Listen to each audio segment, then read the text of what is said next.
නමෝ බුද්ධාය. ඒ භාග්‍යවත් අරහත් සම්මා සම්බුදුරජාණන් වහන්සේට අපගේ নমස්කාරය වේවා. ඉරිදා රාත්‍රියේ ශ්‍රද්ධා ධම්සභා මණ්ඩපයේ පිණිස ශ්‍රද්ධා රූපවාහිනිය ඔස්සේ ලක්විරු ගුවන් විදුලිය ඔස්සේ ශ්‍රද්ධා ලක්විරු අන්තර්ජාල සජීව අවකාශයන් ඔස්සේ සදැහැති පින්වන්ත හැමදෙනාම ඊ타ම දයාවෙන් සුවහසක් වූ ශ්‍රද්ධා ලක්විරු සදැහැති පින්වතුන් හැමදෙනාම ඊ타ම දයාවෙන් ඒකනාස කරගන්නවා. ධම්සභා මණ්ඩපයේ වෙනුවෙන් අපේ පහන් දැල්ලුව. ඉතින් පහනින් මුළු මහත් ලෝකයක භාග්‍යවතුන් වහන්සේ උදෙසා දල්වන පහන් සිලක් නිසා මොනතරමින් අපේ හිත දැල්වී යනවද කියන කරුණ ඔබ දන්නවා. ඉතින් සිත් පහන් කරගන්නේ භාග්‍යවතුන් වහන්සේ නමෙන් ඔබ හැමදෙනාම තුනුරුවන පාමුල අපි ඒකනාසි කරගන්නවා. ඉතින් විශේෂයෙන් ලෝකයේ ගත්තාම කොරෝනා වදුරට ඍජුව මුහුණ දෙන අවකාශය, ඒ වගේම මෑතක ඇති වෙන වර්ෂා තත්ත්වයන් ආදි වශයෙන් මේ ආපදා තත්ත්වයන් නිසා අපේ ඥාති වර්ගයා මව්බිමෙත් තන්නේ පීඩාවටපත් වෙන අවස්ථා තමයි නිර්මාණය වෙලා තියෙන්නේ. ඉතින් රත්නත්‍රයේ අනන්ත ආනුභාවයෙන් මේ සියලු විපත් කරදර බාධා දුරු වෙලා සුවපත් භාවයේ ඉක්මනින් උදා වේවා කියන පැතුමත් එක්ක අපේ මහා සංඝරත්නය ආශිර්වාදයෙන් ඔබ මුණ ගැහෙන්නේ. ඉතින් අපට අනුකම්පාවෙන් ගරුතර මහා සංඝරත්නය මේ උතුම් ධම්සභා මණ්ඩපයට වැඩම අවදාලා අපි හැමදෙනාම වැඩම කොට වදාළ ගරුතර මහා සංඝරුවන දෙපා නමද ආදර ගෞරවයෙන් පිළිගනිමු. ස්වාමීනි අපගේ নমස්කාරය වේවා. ඉතින් අපි සිහිපත් කරගන්නම් අද සදැහැති දායකත්වයේ පිළිබඳව ඇමරිකාවේ පදිංචි පින්වත් චින්තක සිල්වා මහත්මයා අද සදැහැති දායකත්වයේ දරනවා. ඉතින් පින්වන්ත චින්තක සිල්වා මහත්මයා ප්‍රධාන ඒ පින්වන්ත හැමදෙනාම ඔබ සමග අපි ඒක රාශි කරගන්නවා. ඉතින් ඔබේ දහම් ගැටලුව අපිට යොමු කරන්න පුළුවන් අවස්ථාව 0112 548 400 ඔස්සේ සාකච්ඡාවේ දෙවැනි අධීරයේදී ඔබේ දහම් ගැටලු ලබා ගන්න අපි සූදානම් වෙනවා. ඒ පිණිසත් සූදානම්ව රැඳෙන්න කියලා අපි ඔබට ආරාධනා කරන්නේ. එමනම් අපි දහම් අවවාදයට සවන් දෙන්න අවස්ථාවෙන් කරගනිමු. අපේ පින්වත් ස්වාමීන් වහන්සේට හැමදෙනාම ගෞරවයෙන් වන්දනා කොටගෙන ආරාධනා කරමු. ස්වාමීන් මේ ධම්සභා මණ්ඩපය ආරම්භ කරන්න කාලය අපට අනුකම්පාවෙන් ඔබ වහන්සේට අප උදෙසා අනුශාසනාව වැටහෙවා. අවසරයි ස්වාමීන්. නමෝ බුද්ධාය. පළමු කොට අප හැමදිනාගේ කල්යාණ මිත්‍ර ගුරු දේවෝත්තම පරම පූජනීය පින්වත් ලොකු ස්වාමින් වහන්සේට අපගේ වන්දනාව වේවා. සාදු සාදු සාදු. ගරුතර මහා සංඝරත්නයන් අවසරයි.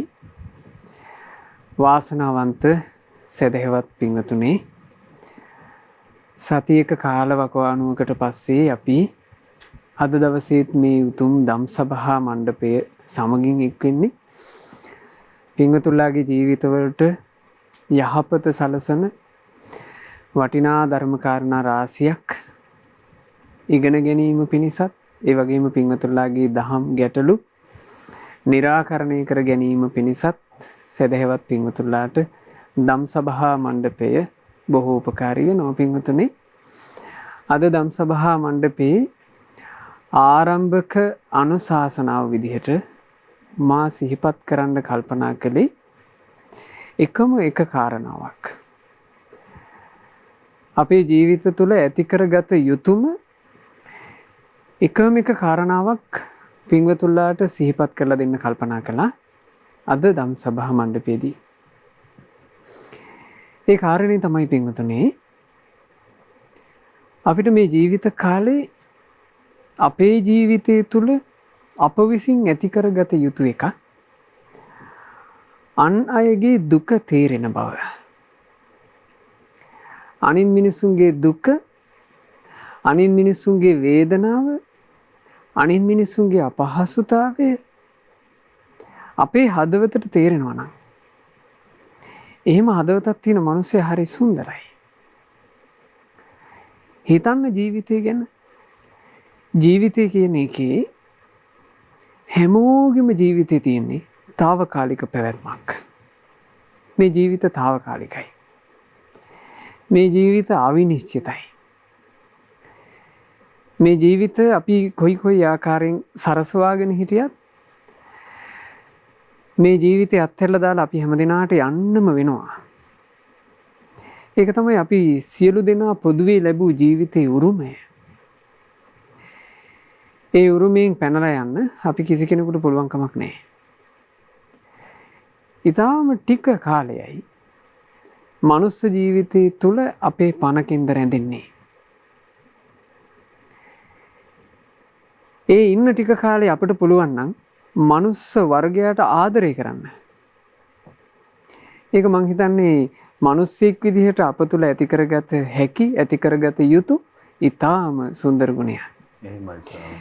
ඒ කියන්නේ මහත්තයා අපි මේ ජීවිතේ ගත කරන කෙටි කාල වකවානුව තුළ අපට පුළුවන් නම් මිනිස්සෙක් විදිහට ලතෙත් කෙනෙක් වෙන්න. එහෙමයි.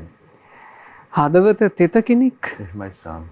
හදවතක් තෙතයි නම් තෙත්තු හදවතට තමා ගැන විතරක් නෙමෙයි හිතෙන්නේ.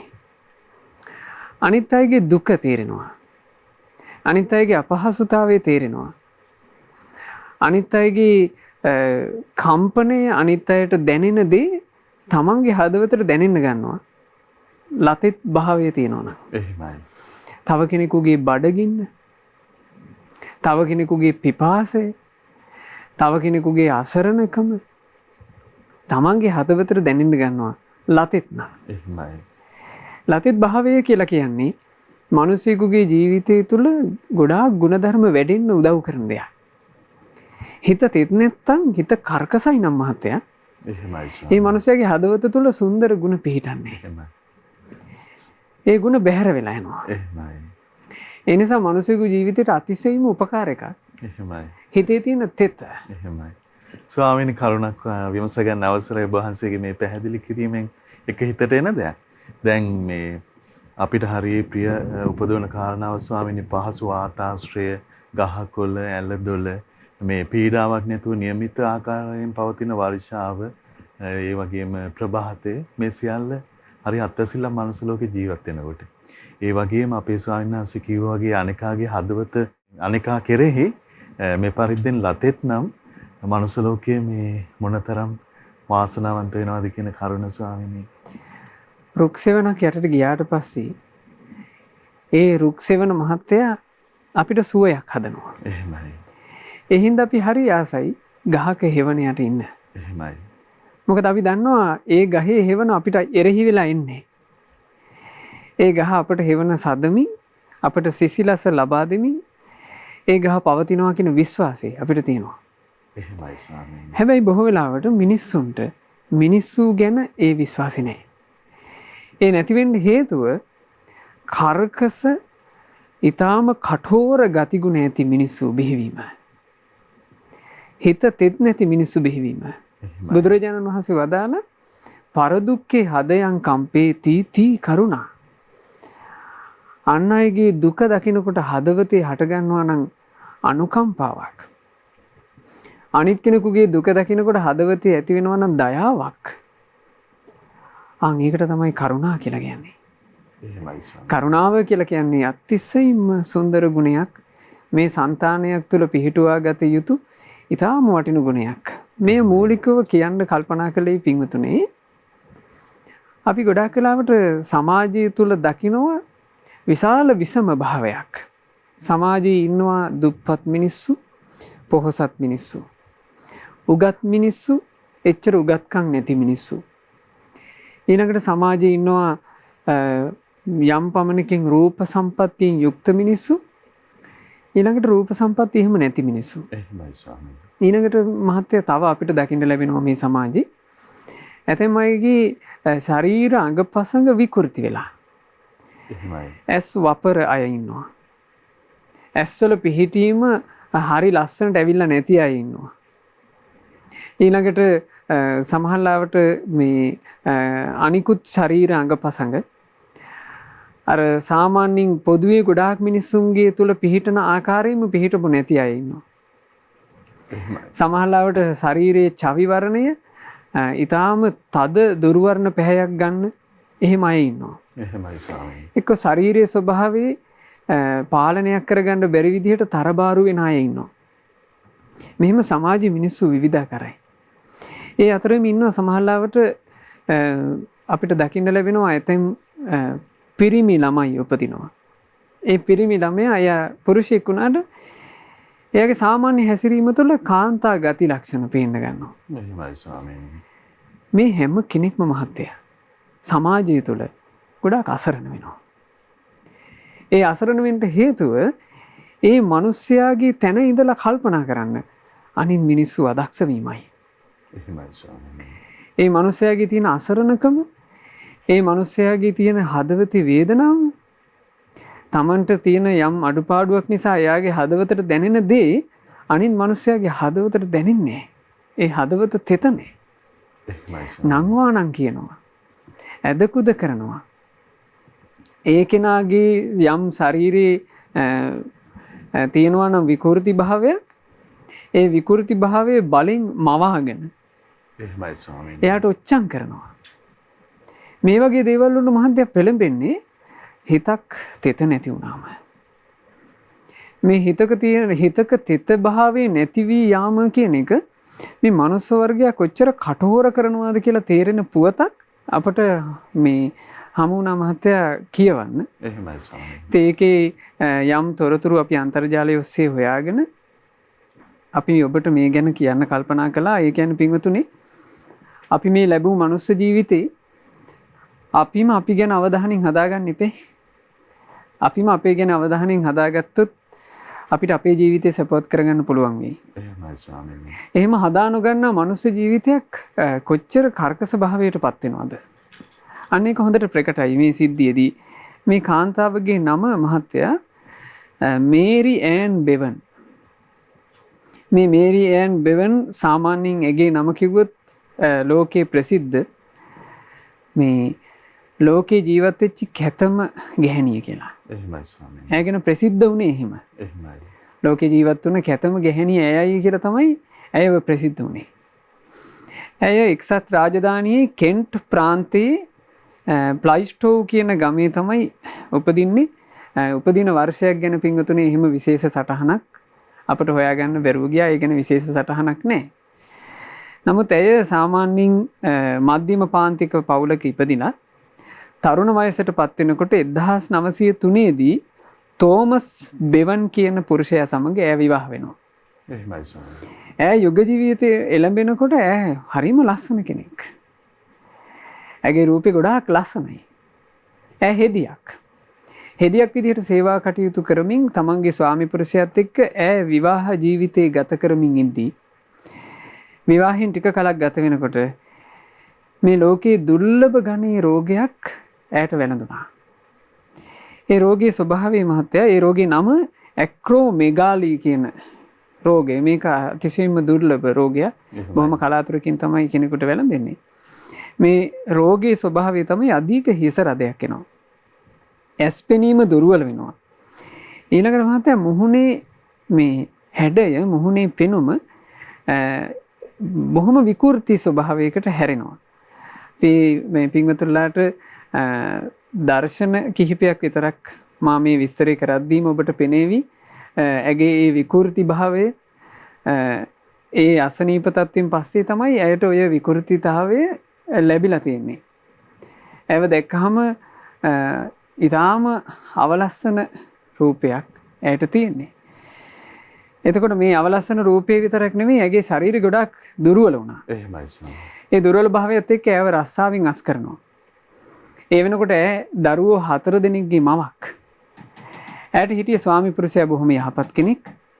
තමන්ගේ බිරිඳ කොච්චර විකෘති වුණත් ඒ ස්වාමි පුරුෂයා බිරිඳ වත්හලා දාලා ගියේ නෑ. එහෙමයි. එතකොට නමුත් ඇගේ තිබුණ ජීවිත අවාසනාව කියලා කියන්නේ 1914 දී ඇය මෙච්චර අසරණ වෙලා ඉද්දි ඇගේ ස්වාමි පුරුෂයා හදිසි අනතුරක් නිසා මේ යනවා. දරුවෝ 4 දෙනෙක් පෝෂණය කළ යුතු මව් විදිහට ඇය තනි වෙනවා. එහෙමයි. ඇයට රස්සාවක් නැහැ. ඇයට ධනෙ උපදින පිළිවෙලක් නැහැ. ඇය අසරණ වෙලා මේකට පිහිටක් හොයමින් ඉඳී. ඇයට රස්සාවක් දෙන්න කවුරුත් කැමති නැහැ. මොකද ඇස් පෙනීම දුර්වලයි. ඇය දුර්වල චරිතයක්. එහෙමයි. මේ මට්ටමේ ඉන්නකොට මහත්තයා ඇයට ආරංචි වෙනවා ඒ කාලේ මේ එංගලන්තයේ තිබුණු ඇමරිකා එක්සත් ජනපදයේ සහ එංගලන්තයේ තිබිලා තියෙන බොහොම නරක ගණීය තරඟයක්. ඒ තරඟේ වර්ණනා කරන්න බෑ. මේ වෙනකොට ඒ තරඟය ඇත්තටම නැහැ. එහෙමයි. බොහොම නරක ගණයේ තරගයක් තිබුණා. විරූපීම කාන්තාව තොරනවා. මේ තරගයට මහත්තයා කාන්තාව ඉදිරිපත් වෙන්නේ. මොකද කාන්තාවක් කැමති නෑ මම විරූපී කෙනෙක් කියලා කියන්න.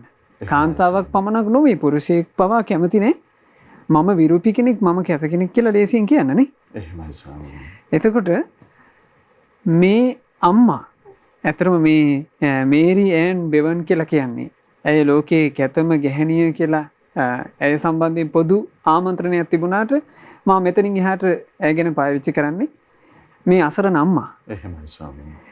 මේ අම්මා අවසානයේ ඉදිරිපත් වෙනවා ඒ තරගයට. ලේසියෙන් කෙනෙක් ඉදිරිපත් නොවෙන ඒ තරගයට.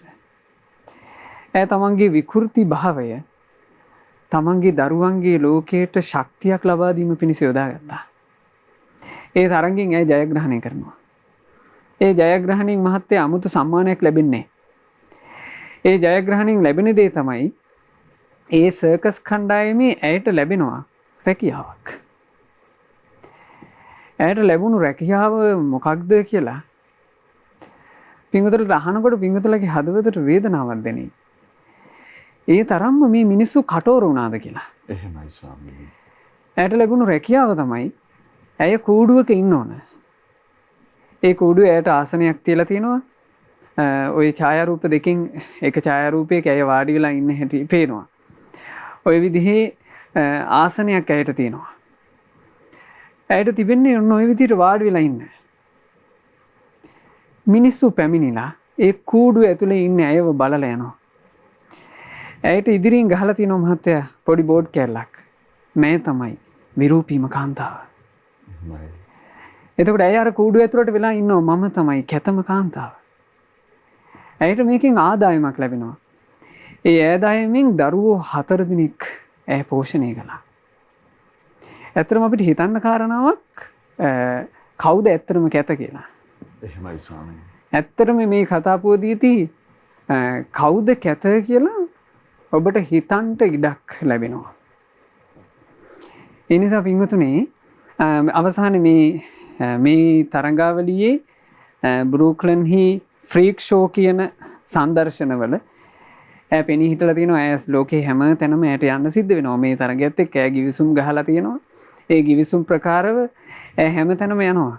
විරූපී කාන්තාව විදිහට ඇය පෙනී සිටිනවා. ඉතින් ජීවිත කාලෙම ඇය ඒ රැකියාවෙන් විශ්‍රාම ලබන වයස වෙනකන් මහත්තයා මේ හිතේ කිසිම සතුටක් නැති රැකියාව ඇයට කරන්න සිද්ධ වුණා.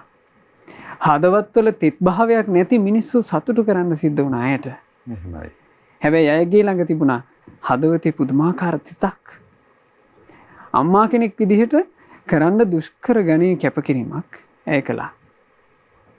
ඇය රෝගාතුර භාවයෙන් අසරණ වෙච්චි තැනැත්ති තමන්ගේ ස්වාමි පුරුෂයා හිටියා නම් බොහෝ වෙලාවට ගෙයින් එළියට බහින්නේ නැති.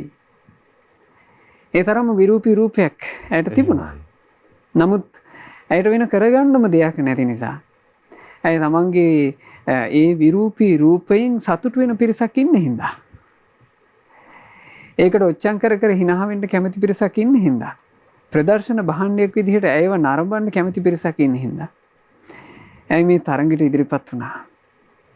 බලන්න මිනිසයන්ගේ හදවතක තව මිනිස්සෙකුගේ දුක නොතේරෙනකම හටගත්තාම එතන නිර්මාණය වෙන පසුබිම කොච්චර කටෝරයිද. ස්වාමීනි මේ එක අතකට කොතරම් මේ ම්ලේච්ඡත්වයකට මිනිසාගේ හිත තල්ලු කරනවාද කියන මේ කාරණාව ඒ අසුන්දරයි කියලා ලෝකයේ කිසියම් විදිහකට හඳුනාගත්තත් මේ ඇගේ සුන්දරත්වය පසුබිමේ ඇගේ පේන මානවීය සුන්දරත්වයේ පසුබිමේ අසුන්දර හිතක ලෝකයක අසුන්දර භාවය සංවේදීව ඔබ වහන්සේ මතක් කළා වගේ අපේ හිතවලට දැනෙන මේ මොහොත.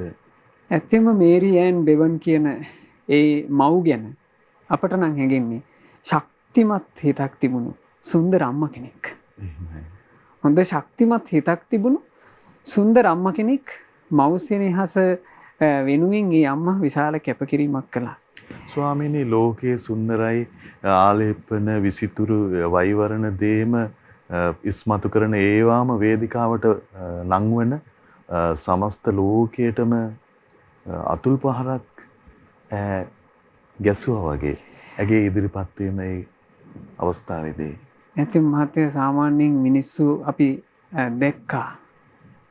අපි මේ දේවල් දැක්කා මේ වර්තමාන කාලවකවානුවීම රූපයකට පොරබදන්න වේදිකාවල ඉතාම නිර්ලජ්ජී විදියට හැසිරෙන හැටි. එහෙමයි. මේ රූපරාජිනියෝය කියලා ඔටුන්නක් මාරු කරගන්න ඉතාම නිර්ලජ්ජී විදියට හැසිරෙන හැටි අපිට දකින්න ලැබුණා. එයගේ බාහිර රූප සෝභා සුන්දර ඇති. එනමුත් ඒ රූප සෝභාවෙන් ඒ රූප සෝභාවට බාහිර මනුස්සයා වසඟ වුණාට ඒ අයගේ හදවත් තුළ එතරම් සුන්දර භාවයක් නැති බව ක්‍රියාවෙන් ප්‍රකට වුණා. නමුත් මේ මෞතුමියගේ රූපේ කොච්චර විකෘති වෙලා ගියත් ඒ මෞතුමියගේ හදවත ඉතා සුන්දර බව ඒ මෞතුමිය තමන්ගේ ක්‍රියාවෙන්ම ප්‍රකට කළා. එනිසා අපිට පුළුවන් නම් මහත්තයා මෙන්න මේ විදිහට මේ අර මිනිස්යන්ගේ ජීවිතයක තියෙන වේදනාව දුක ඒ මිනිසයාට දැනෙන දේ මොකක්ද කියලා අපේ හදවතට සමීප කරගන්න. ස්වාමීනි හරි පුදුමයි. දැන් 1914 වගේ ඈත කාලයක මේ වුණත් ඒ මිනිස්සුන්ගේ අපි මේවා ගොඩනගපු මේ තරඟ යෝජනා කරපු ඇයව බලන්න අවලස්සනම කෙනා කියලා ඇයව බලන්න ආපු නමුත් ඇය දරුවන් රකින්නවා කියන කාරණාව නොපෙනෙනු මිනිස් සිතක තියෙන අඳුරු කලාපයේ ස්වාමීනි. ඔබ වහන්සේ යෝජනා කළේ අපිට ඒ කලාපය ඉවත් කොටගෙන යහපතට පැමිණෙන්න කියන කරුණ ස්වාමීනි. ඇත්තම මහත්තයා අපි මේ ටික කාලයක් ජීවත් වෙන මනුස්ස ජීවිතේ. එහෙමයි. අපි හිතමු අපිට ලැබුණා කියලා ඊටාම ලස්සන රූපයක්. අපි දකින්නවනේ මේ මනුස්ස ලෝකේ ඉපදිලා ඊටාම මනස්කාන්ත රූප තිබුණු ස්ත්‍රීන් පුරුෂයෝ හිටියා කියලා. දැන් සමහරවිට අපි ඒ ස්ත්‍රී පුරුෂයෝ ගැන කතා වෙනවා. ඒ අයගේ ඡායාරූප පෙන්න කතා වෙනවා. මේ අසවල් නළුවා, අසවල් නිලිය ඉස්සර හිටපු හැටි. අපිට හැම එකම මහත්තයා අතීතයේ දමා කතා කරන්න සිද්ධ වෙලා. මේ අය ඉස්සර හිටියේ මෙහෙමයි. සමහරවිට ඒ නළු නිලියෝම තාම ජීවත් වෙන අය අපිට පේනවා. දැන් මෙහැරිලා. ඒ අයගේ අර තිබුණු පරණ රූපේ නෑ. తాවකාලිකයි මේ රූපය.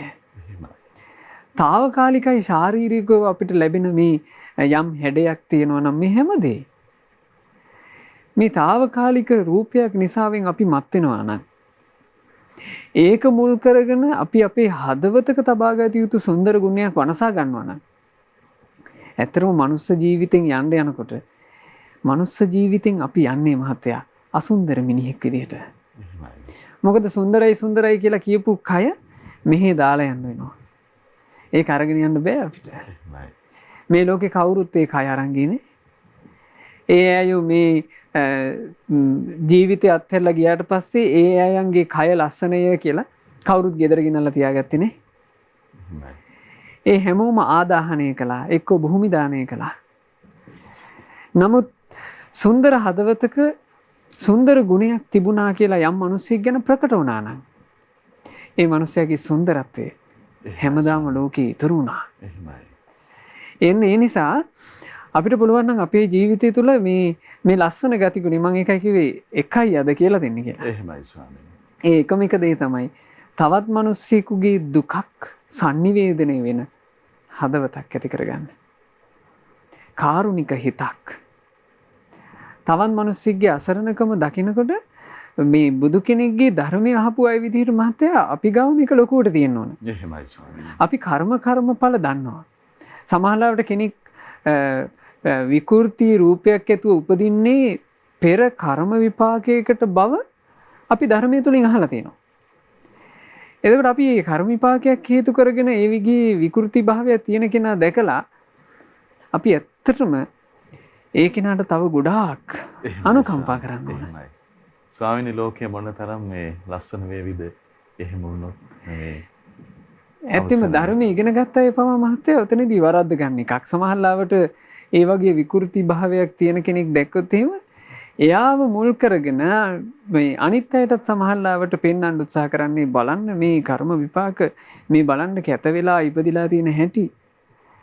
එතකොට මේ මිනිස්යාගේ හදවතට ඒක කොහොමද දැනෙන්නේ කියන එක ගැන හිතා ගන්න තරම් ලතෙත් භාවයක් බොහෝ මිනිසුන්ට නැහැ. එහෙමයි. ඒ නිසා අපි ජීවිතවල ඇති කරගන්න ඕන තවත් මිනිස්සෙකුගේ දුක වටහා ගන්න පුළුවන් හැකියාව, තවත් මිනිස්සෙකුට මේ සමාජයේ යම් අඩුපාඩුවක් ඇතුව ජීවත් වෙනකොට ඒ අඩුපාඩුව මුල් කරගෙන එයාට මොන වගේ දෙයක් දැනෙනව ඇද්ද? අන්න ඒක අපිට sannivedanaya කරගන්න පුළුවන් නම් මහත්තයා. ඒක හරි වටින එකක්. ඒ කියන්නේ මිනිස්සුන්ට යම් දුර්වලතා කියන දේවල් මොන හෝ කරුණු කාරණා හේතු කරගෙන හට ගන්න පුළුවන්.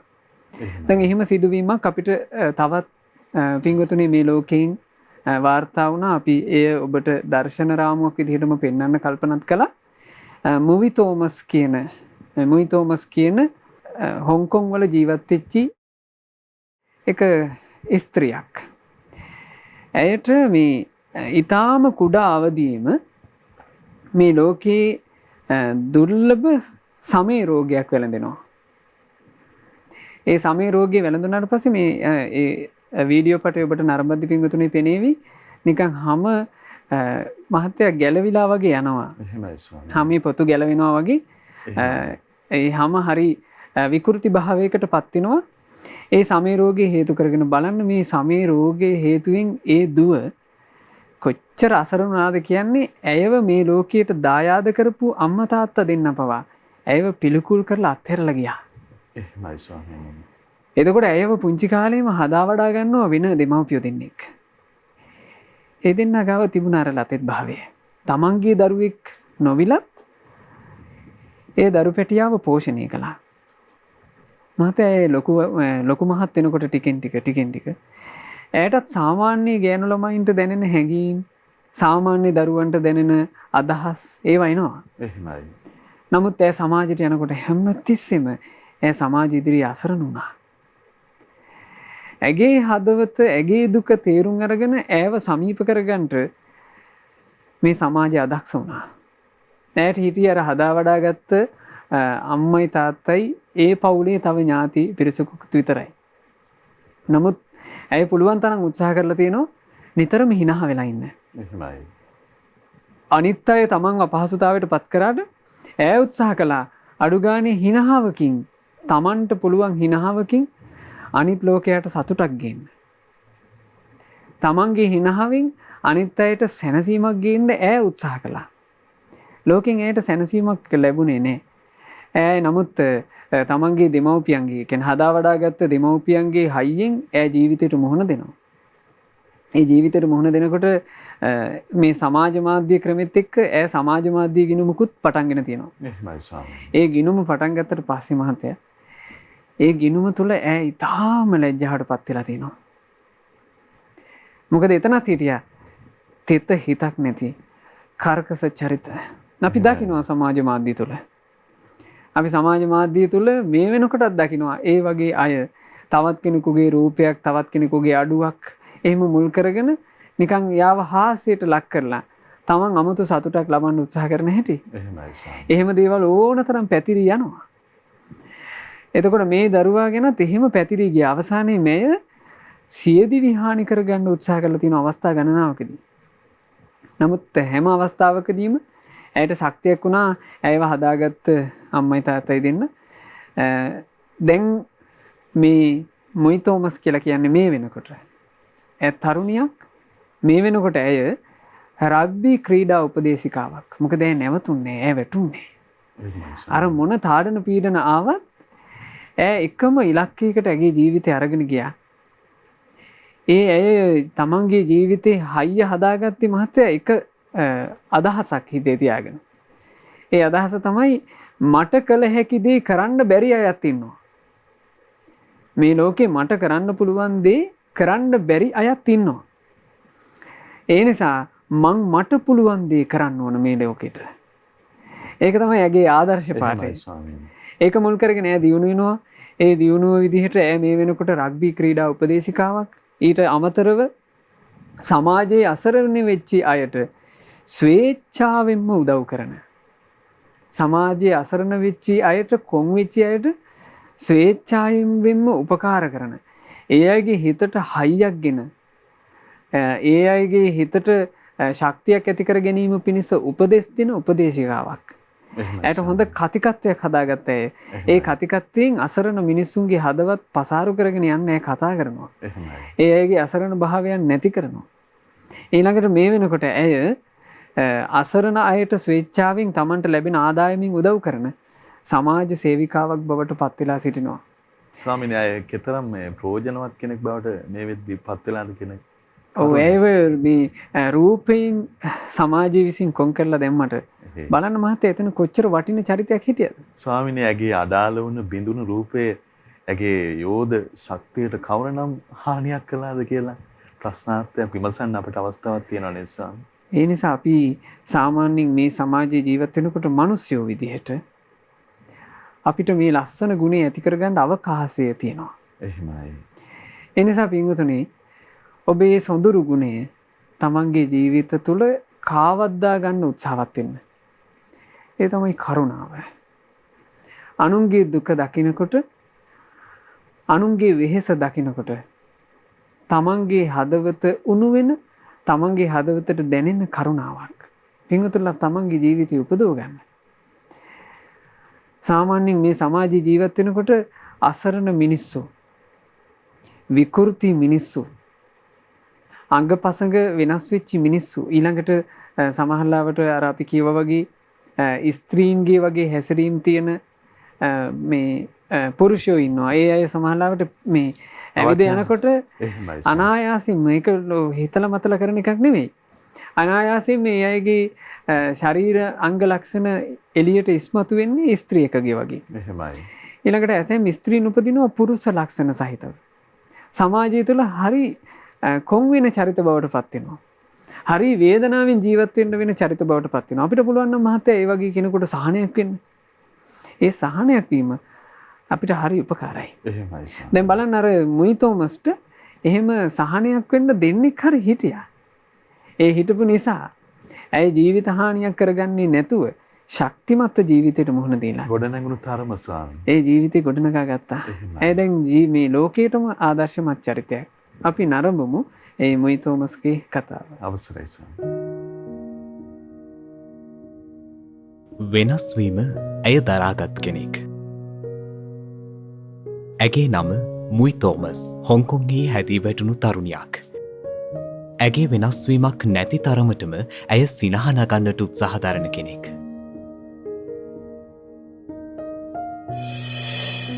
කුඩා කාලයේ සිටම ලෝකයේ ඇති දුර්ලභ සමයරෝගයක් නිසා මුයි තෝමස් බොහෝ සෙයින් පීඩාවින්දා. ජානමය වශයෙන් සමහි සිදු වූ විකෘතිතාවයක්.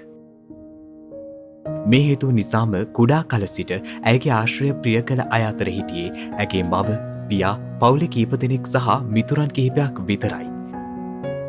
හැබැයි විශ්වාස කරන්න ඇය කිසිම විටක ඇගේ සැබෑ දෙමාපියන් දැකලා නැහැ. ජීවිතය ඇයට එතනදිත් අභියෝග කරනවා. ඇයට හිටියේ ඇය කුඩා කල සිට රැකබලාගත් දෙමාපියන්. ඉතින් ඔවුන් ඇයව කිසිම වෙනසක් කරන්නේ නැතුව රැකබලාගත්තා. මුයි තෝමස්ට සමාජ මාධ්‍ය තුළ ලැබුණෙත් හොඳ ආකල්පයක් නෙවෙයි. ඇය සයිබර් හිංසනයන්ට ලක් වුණා. එය කොයි තරම් ප්‍රබලද කිව්වොත් ජීවිතය නැති කර ගැනීමේ අවස්ථා ගණනාවක්ම ඇය පසු කරනවා. ඇය දකින බොහෝ දෙනෙක් ඇගේ නෑත් වෙන්න හැම වෙලාවකම උත්සාහ කළා. ඒ ගොඩක් මිනිස්සු ඇගේ රෝගී තත්ත්වය තේරුම් නොගත් නිසා. විශේෂත්වය ඇය නවත්වන්නට නොහැකිවීම, හඬා වැටීම්, ජීවිත කලකිරීම මේ හැම දේ අතර ඇය ජීවිතයේ සිනහව සොයාගෙන ගියා. ඇය රග්බි ක්‍රීඩා උපදේශිකාවක්. එතනින් නැවතුනේ නැහැ. ඇය ස්වේච්ඡාවෙන්ම සමාජයේ අසරණ වූ පිරිසකට උපකාර කරන සමාජ සේවිකාවක්. ඇය දක්ෂ කතිකයෙක්. එයත් විශේෂයි. මුයි තෝමස් කියනවා මට කළ හැකි දේ කළ නොහැකි අයත් ඉන්නවා. ඒ නිසාම මට කළ හැකි දේ මම කළ යුතුයි. ඇගේ අධිෂ්ඨානය ගැබ්ව තිබුණේ එතන. ඇත්තටම ඇය අවලස්සනයයි ඔබට හැඟෙනවා නම් ඒ වැරදීමක්. ලෝකේ ලස්සන අවලස්සන මිනිස්සු නැහැ. අපි හැමෝම ලස්සනයි. හැබැයි අපි හැමෝගෙම ලස්සන වෙන්න ඕනම දේ තමයි හදවත. අපි ලස්සන හදවතින් මුයි දිහා බැලුවම අපිට දැනෙන පෙනෙන කාරණය තමයි ඇය හැම අභියෝගයක්ම ජයගෙන ජීවිතය දිනා ඇති බව. නවතින්න හිතෙන තැන්වලදී ඉස්සරහට යන්න. එතකොට පුළුවන් ලස්සනට ජීවත් වෙන්න. පින්වතුනි මේ සමාජයේ තියෙන මේ ජීවිතයේ තියෙන එක පැතිකඩක් අපි අද මේ දම්සභා මණ්ඩපයෙන් ඔබට විවෘත කරලා පෙන්වුවේ. එහෙමයි ස්වාමීනි. ඔබට සාමාන්‍යයෙන් ඔබ බොහෝ දෙනෙක් දකින්ට අදක්ෂ පැතිකඩක් අපි දම්සභා මණ්ඩපයෙන් මෙහිම විවර කරන්න කල්පනා කළේ අපේ හදවත් තුළ සුන්දර භාවය උපදවා ගැනීම පිණිස. ඒක අපිට අපේ සාංසාරික ගමනට බොහෝසේ උපකාර වෙනවා. මොකද පින්වතුනි මේ සංසාර ගමනේ අපි යන්නේ කර්මයක් එක්ක බැඳිච්ච ගමනක්. බුදුරජාණන් වහන්සේ දේශනා කළේ කම්ම නිබන්ධනා සත්තා රතස්සානීව යායතෝ. කර්මයත් එක්ක බැඳිච්ච මේ සත්‍යයගේ ගමන ගැන තේරුම් ගන්න තියෙන්නේ හරියට රතරෝදයක් කඩේණියකින් හිර වුණා වගේ. කඩේණියෙන් හිරවෙච්චි රතරෝදය ඒ රතයෙන් නොගැලවී තියෙනවා වගේ. කර්මයෙන් හිරවෙච්චි ජීවිතේ සංසාරයෙන් නොගැලවී තියෙනවා. අප විසින් රැස් කරගන්නා කර්ම අනුරූපවම ඉතා දුක්ඛිත වූ ඉරණම් වලට අපි ගොදුරු වෙනවා. සමහරවිට අපි මේ මනුස්ස ජීවිතේට බොහෝ දුරට පැමිණුනේ අපේ අංගපසංග මනාව පිහිටලා තියෙනවනේ. අපිට යම් සුව පහසුවක් ඇතුව ජීවිතය ගත කරන්න අවකාශයක් පසුබිමක් නිර්මාණය වෙලා තියෙනවනම් ඒක අපිට නිර්මාණය වුණේ අපි පෙර සසරේ කරගත්ත හොඳ දෙයක්. ඒ හොඳ දෙයක් හේතු කරගෙන ඒ කර්මයෙන් අපි සැපවත් ජීවිතයක් ලබා තියෙද්දී අපිට දකින්න ලැබෙනවා අපේ සමාජය තුළම ඒ සැපවත් භාවයට එන්න බැරි වෙච්ච අය. ඒ අය දැකලා පින්වතුනි කවදාවත් ඇද කරන්න එපා. ඒ අය දැකලා කවදාවත් නංවානම් හදන්න එපා. ඒ අය දැකලා කවදාවත් ඒ අය අපහසුතාවයට පත් වෙන විදිහට හින් පාස් කිරීම වගේ දේවල් ඔබ කවදාවත් ජීවිතයට කරගන්න එපා. එහෙම කියන්නේ ඇයි?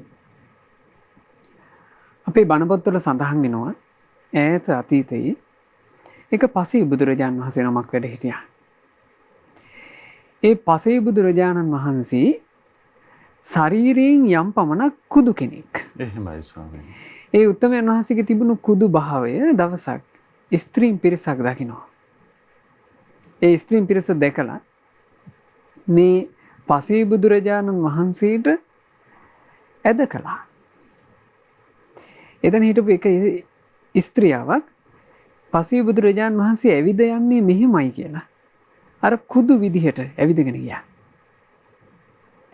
තරුණ වයසේ නිසා ඇයලා ලස්සනට ඉන්න කැමති අය.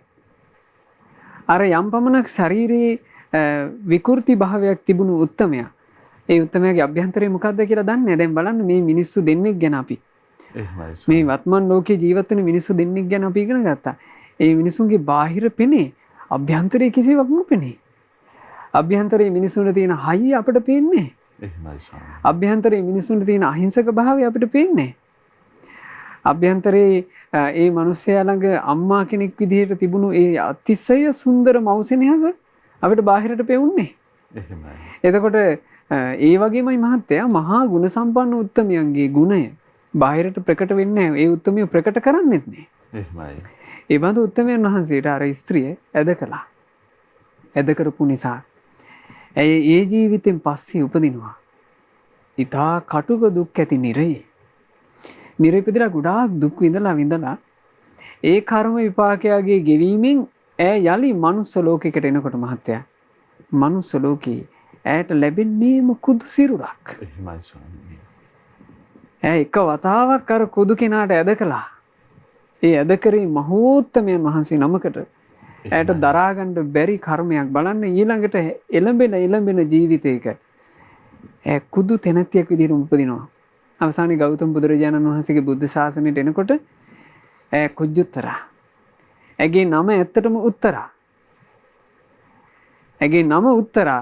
නමුත් ශරීරයේ කුදයි. ඒ කුදු භාවය නිසා ඇයට නමම පට බැඳෙනවා කුදු උත්තරා. කුජුත්තරා කියන එකේ සිංහල තේරුම ගත්තොත් කුදු උත්තරා. බලන්න කොච්චර මේ එක අවස්ථාවක වැරදීම කියන එක කොච්චර සාංසාරික ගමනේ පස්සෙන් පැමිණුණාද.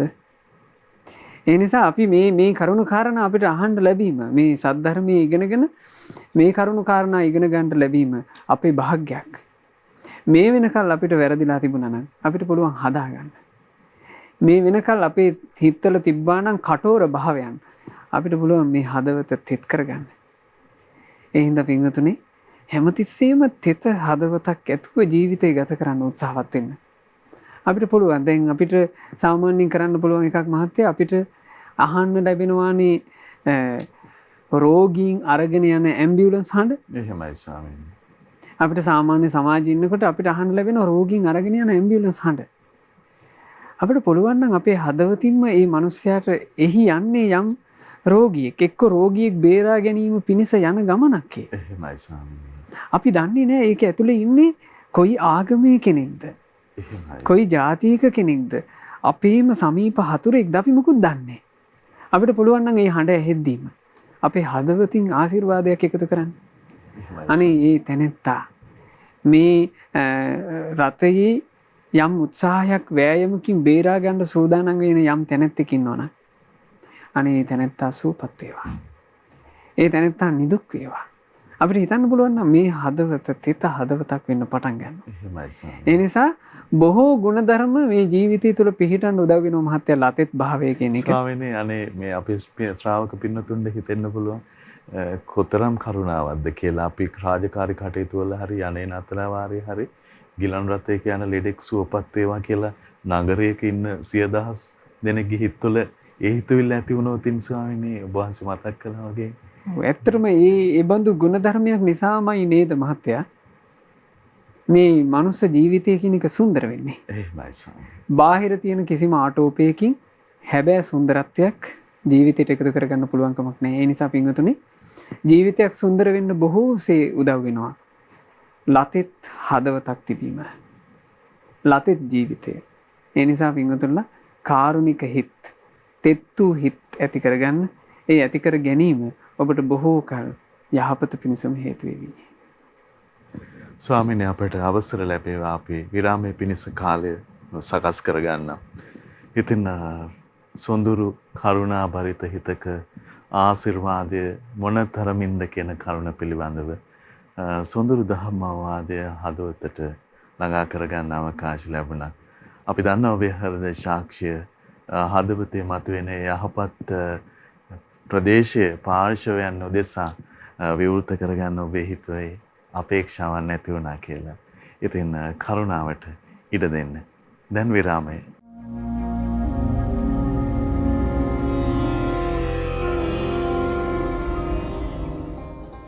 නමෝ බුද්ධාය. විරාමෙන් පස්සේ අපි නැවතත් ධම් සභා මණ්ඩපය ඔබට සමීප කරනවා ශ්‍රද්ධා රූපවාහිනිය ඔස්සේ ලක්කිරු ගුවන් විදුලිය ඔස්සේ ශ්‍රද්ධා ලක්කිරු අන්තර්ජාල සජීව අවකාශයන් ඔස්සේ සුවහසක් වූ ශ්‍රද්ධා ලක්කිරු සදැහැති පින්වන්ත ඔබ හැම දෙනා සමග. ඉතින් තප්පරයක් කරන් ඔබේ හෘද සාක්ෂිය යලි ආවර්ජනා කරගත්තොත් අප විශ්වාස කරනවා කරුණාව දියුණු කරගන්න ඕන, කරුණාව පිණිස ඇහැ අරගන්න ඕන කියන සිතුවිලිත් එක්ක ඔබ මේ මොහොතේ කියලා. ඉතින් මේ අවකාශය තුල අපි ඔබේ දහම් ගැටළු වලට පිළිතුරු ලබා දෙන්න මහා සංඝරත්නයට ආරාධනා කරගන්න සූදානම්. 0112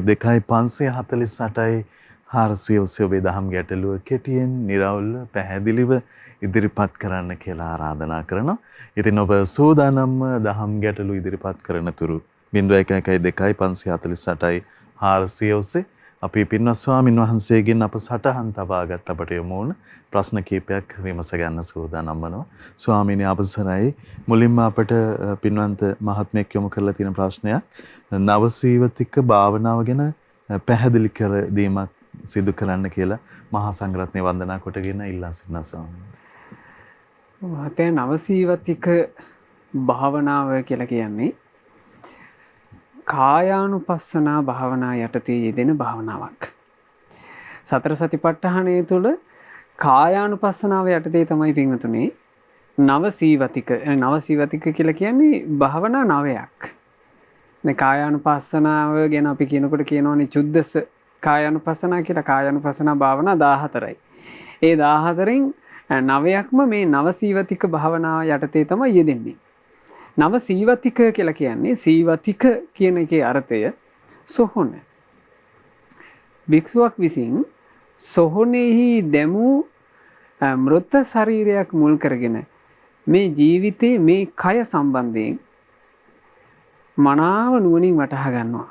මේක තමයි නවසීවතික භාවනාව තුළ කරන්නේ. එහෙමයි ස්වාමී. අර මෘත ශරීරයේ අධීර අවස්ථා 9ක්. මේ මෘත ශරීරයක් සාමාන්‍ය සොහනකට ගිහින් දාපුවම දැන් නම් මහත්තයා මේ කාලේ වෙනකොට එක්ක ආදාහනය කරනවා. එහෙම නැත්නම් භූම දානය කරනවානේ සාමාන්‍ය මෘත ශරීරයක් එළියේ බැහැර දාන්නේ නේ.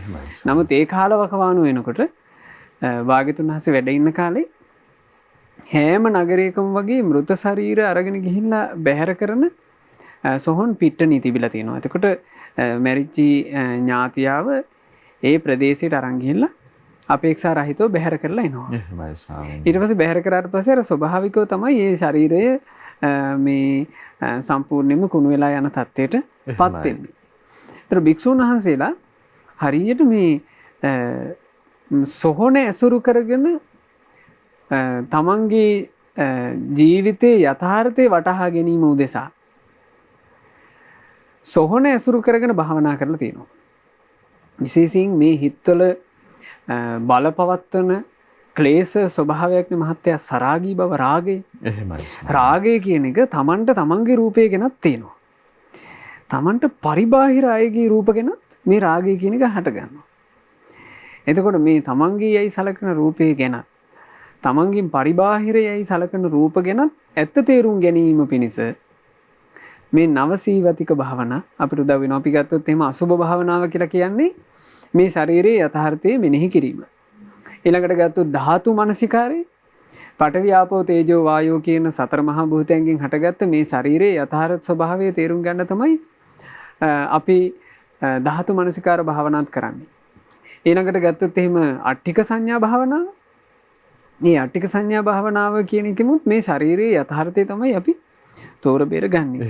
ඊට අමතරව භික්ෂුවක් විසින් මේ ශරීරය හැමතිස්සෙම මෙනෙහි කර කර වාසය කරනවා කියනවා. මේ ශරීරයෙන් හැමතිස්සෙම පිට වෙන්නේ අසුචි නේද කියලා. නවද්වාරයෙන් අසුචි පිට වෙන ආකාරය දැක දැක උඩුකයෙත් යටිකයෙත් අසුචිම වැగిරෙනවා නොවේද කියලත් මේ ශරීරය ගැන භික්ෂුවක් ඒකට කියන්නේ යෝනිසෝ මනසිකාරයෙන් ඉන්නවා. එහෙමයි ස්වාමී. සාමාන්‍ය මේ ශරීරය ගැන විමසීම කියලා එකක් තියෙනවා මහත්තයා බාහිර සමාජෙත්. එහෙමයි. හැබැයි මිනිස්සු මේ ශරීරය ගැන විමසන්නේ යෝනිසෝ මනසිකාරයෙන් නම් නොවේ. මා මෙසේ හැඩය, මගේ මූණ මේ විදිහේ හැඩකාරය, මගේ මූණට මේ වගේ කොණ්ඩ ස්ටයිල් එකක් හොඳය. එහෙමනේ මිනිස්සු මේ රූපය ගැන විමසන්නේ. එහෙමයි ස්වාමී. භික්ෂුව එහෙම නෙවෙයි විමසන්නේ. භික්ෂුව මේ ශරීරයේ තියෙන ඇත්ත ස්වභාවය, සත්‍යය අර මුලාවකින් වහගත්ත කොටස නෙවෙයි භික්ෂුව බලන්නේ. අපි බලන්නේ වහගත්ත කොටසනේ. එහෙමයි. වහගත්ත අතිශය తాවකාලික කොටස. නමුත් භික්ෂුව නුවණින් සලකනවා මේ ජීවිතය සම්බන්ධයෙන් මේ හැම කෙනෙක්ගේ ශරීරයට සිද්ධ වෙන්නේ මේකනේ කියලා. අන්න ඒ උදෙසා නවසීවතික භාවනාව අතිශයින් ප්‍රයෝජනයි. නවසීවතික යටතේ යෙදෙනවා පළවෙනිටම උද්ධමාතක සංඥාව. උද්ධමාතක සංඥා කියලා කියන්නේ භික්ෂුවකට දකින්න ලැබෙනවා කියනවා සොහොනේ දාපු අලුත් මල සිරුරක්. ඒ මල සිරුර ගෙනල්ලා දැම්ම විතරයි. දවසයි 2යි 3යි උද්ධමාතකං ඉදිමිලා විනීලකං නිල් පැහැයට හැරිලා අර ඉදිමුමත් එක්ක ලේ කුණු වීමෙන් මේ ශරීරේ නිල් පාටට හැරෙනවා. ඊළඟට විපුබ්බක ජාතං කුණු වූ ලේ මේ ශරීරයෙන් ගලන්න පටන් ගන්නවා සැරව විදිහට. ආන් එහෙම ස්වභාවයක් හැම දිනාගේ ශරීරවලට උරුමයි.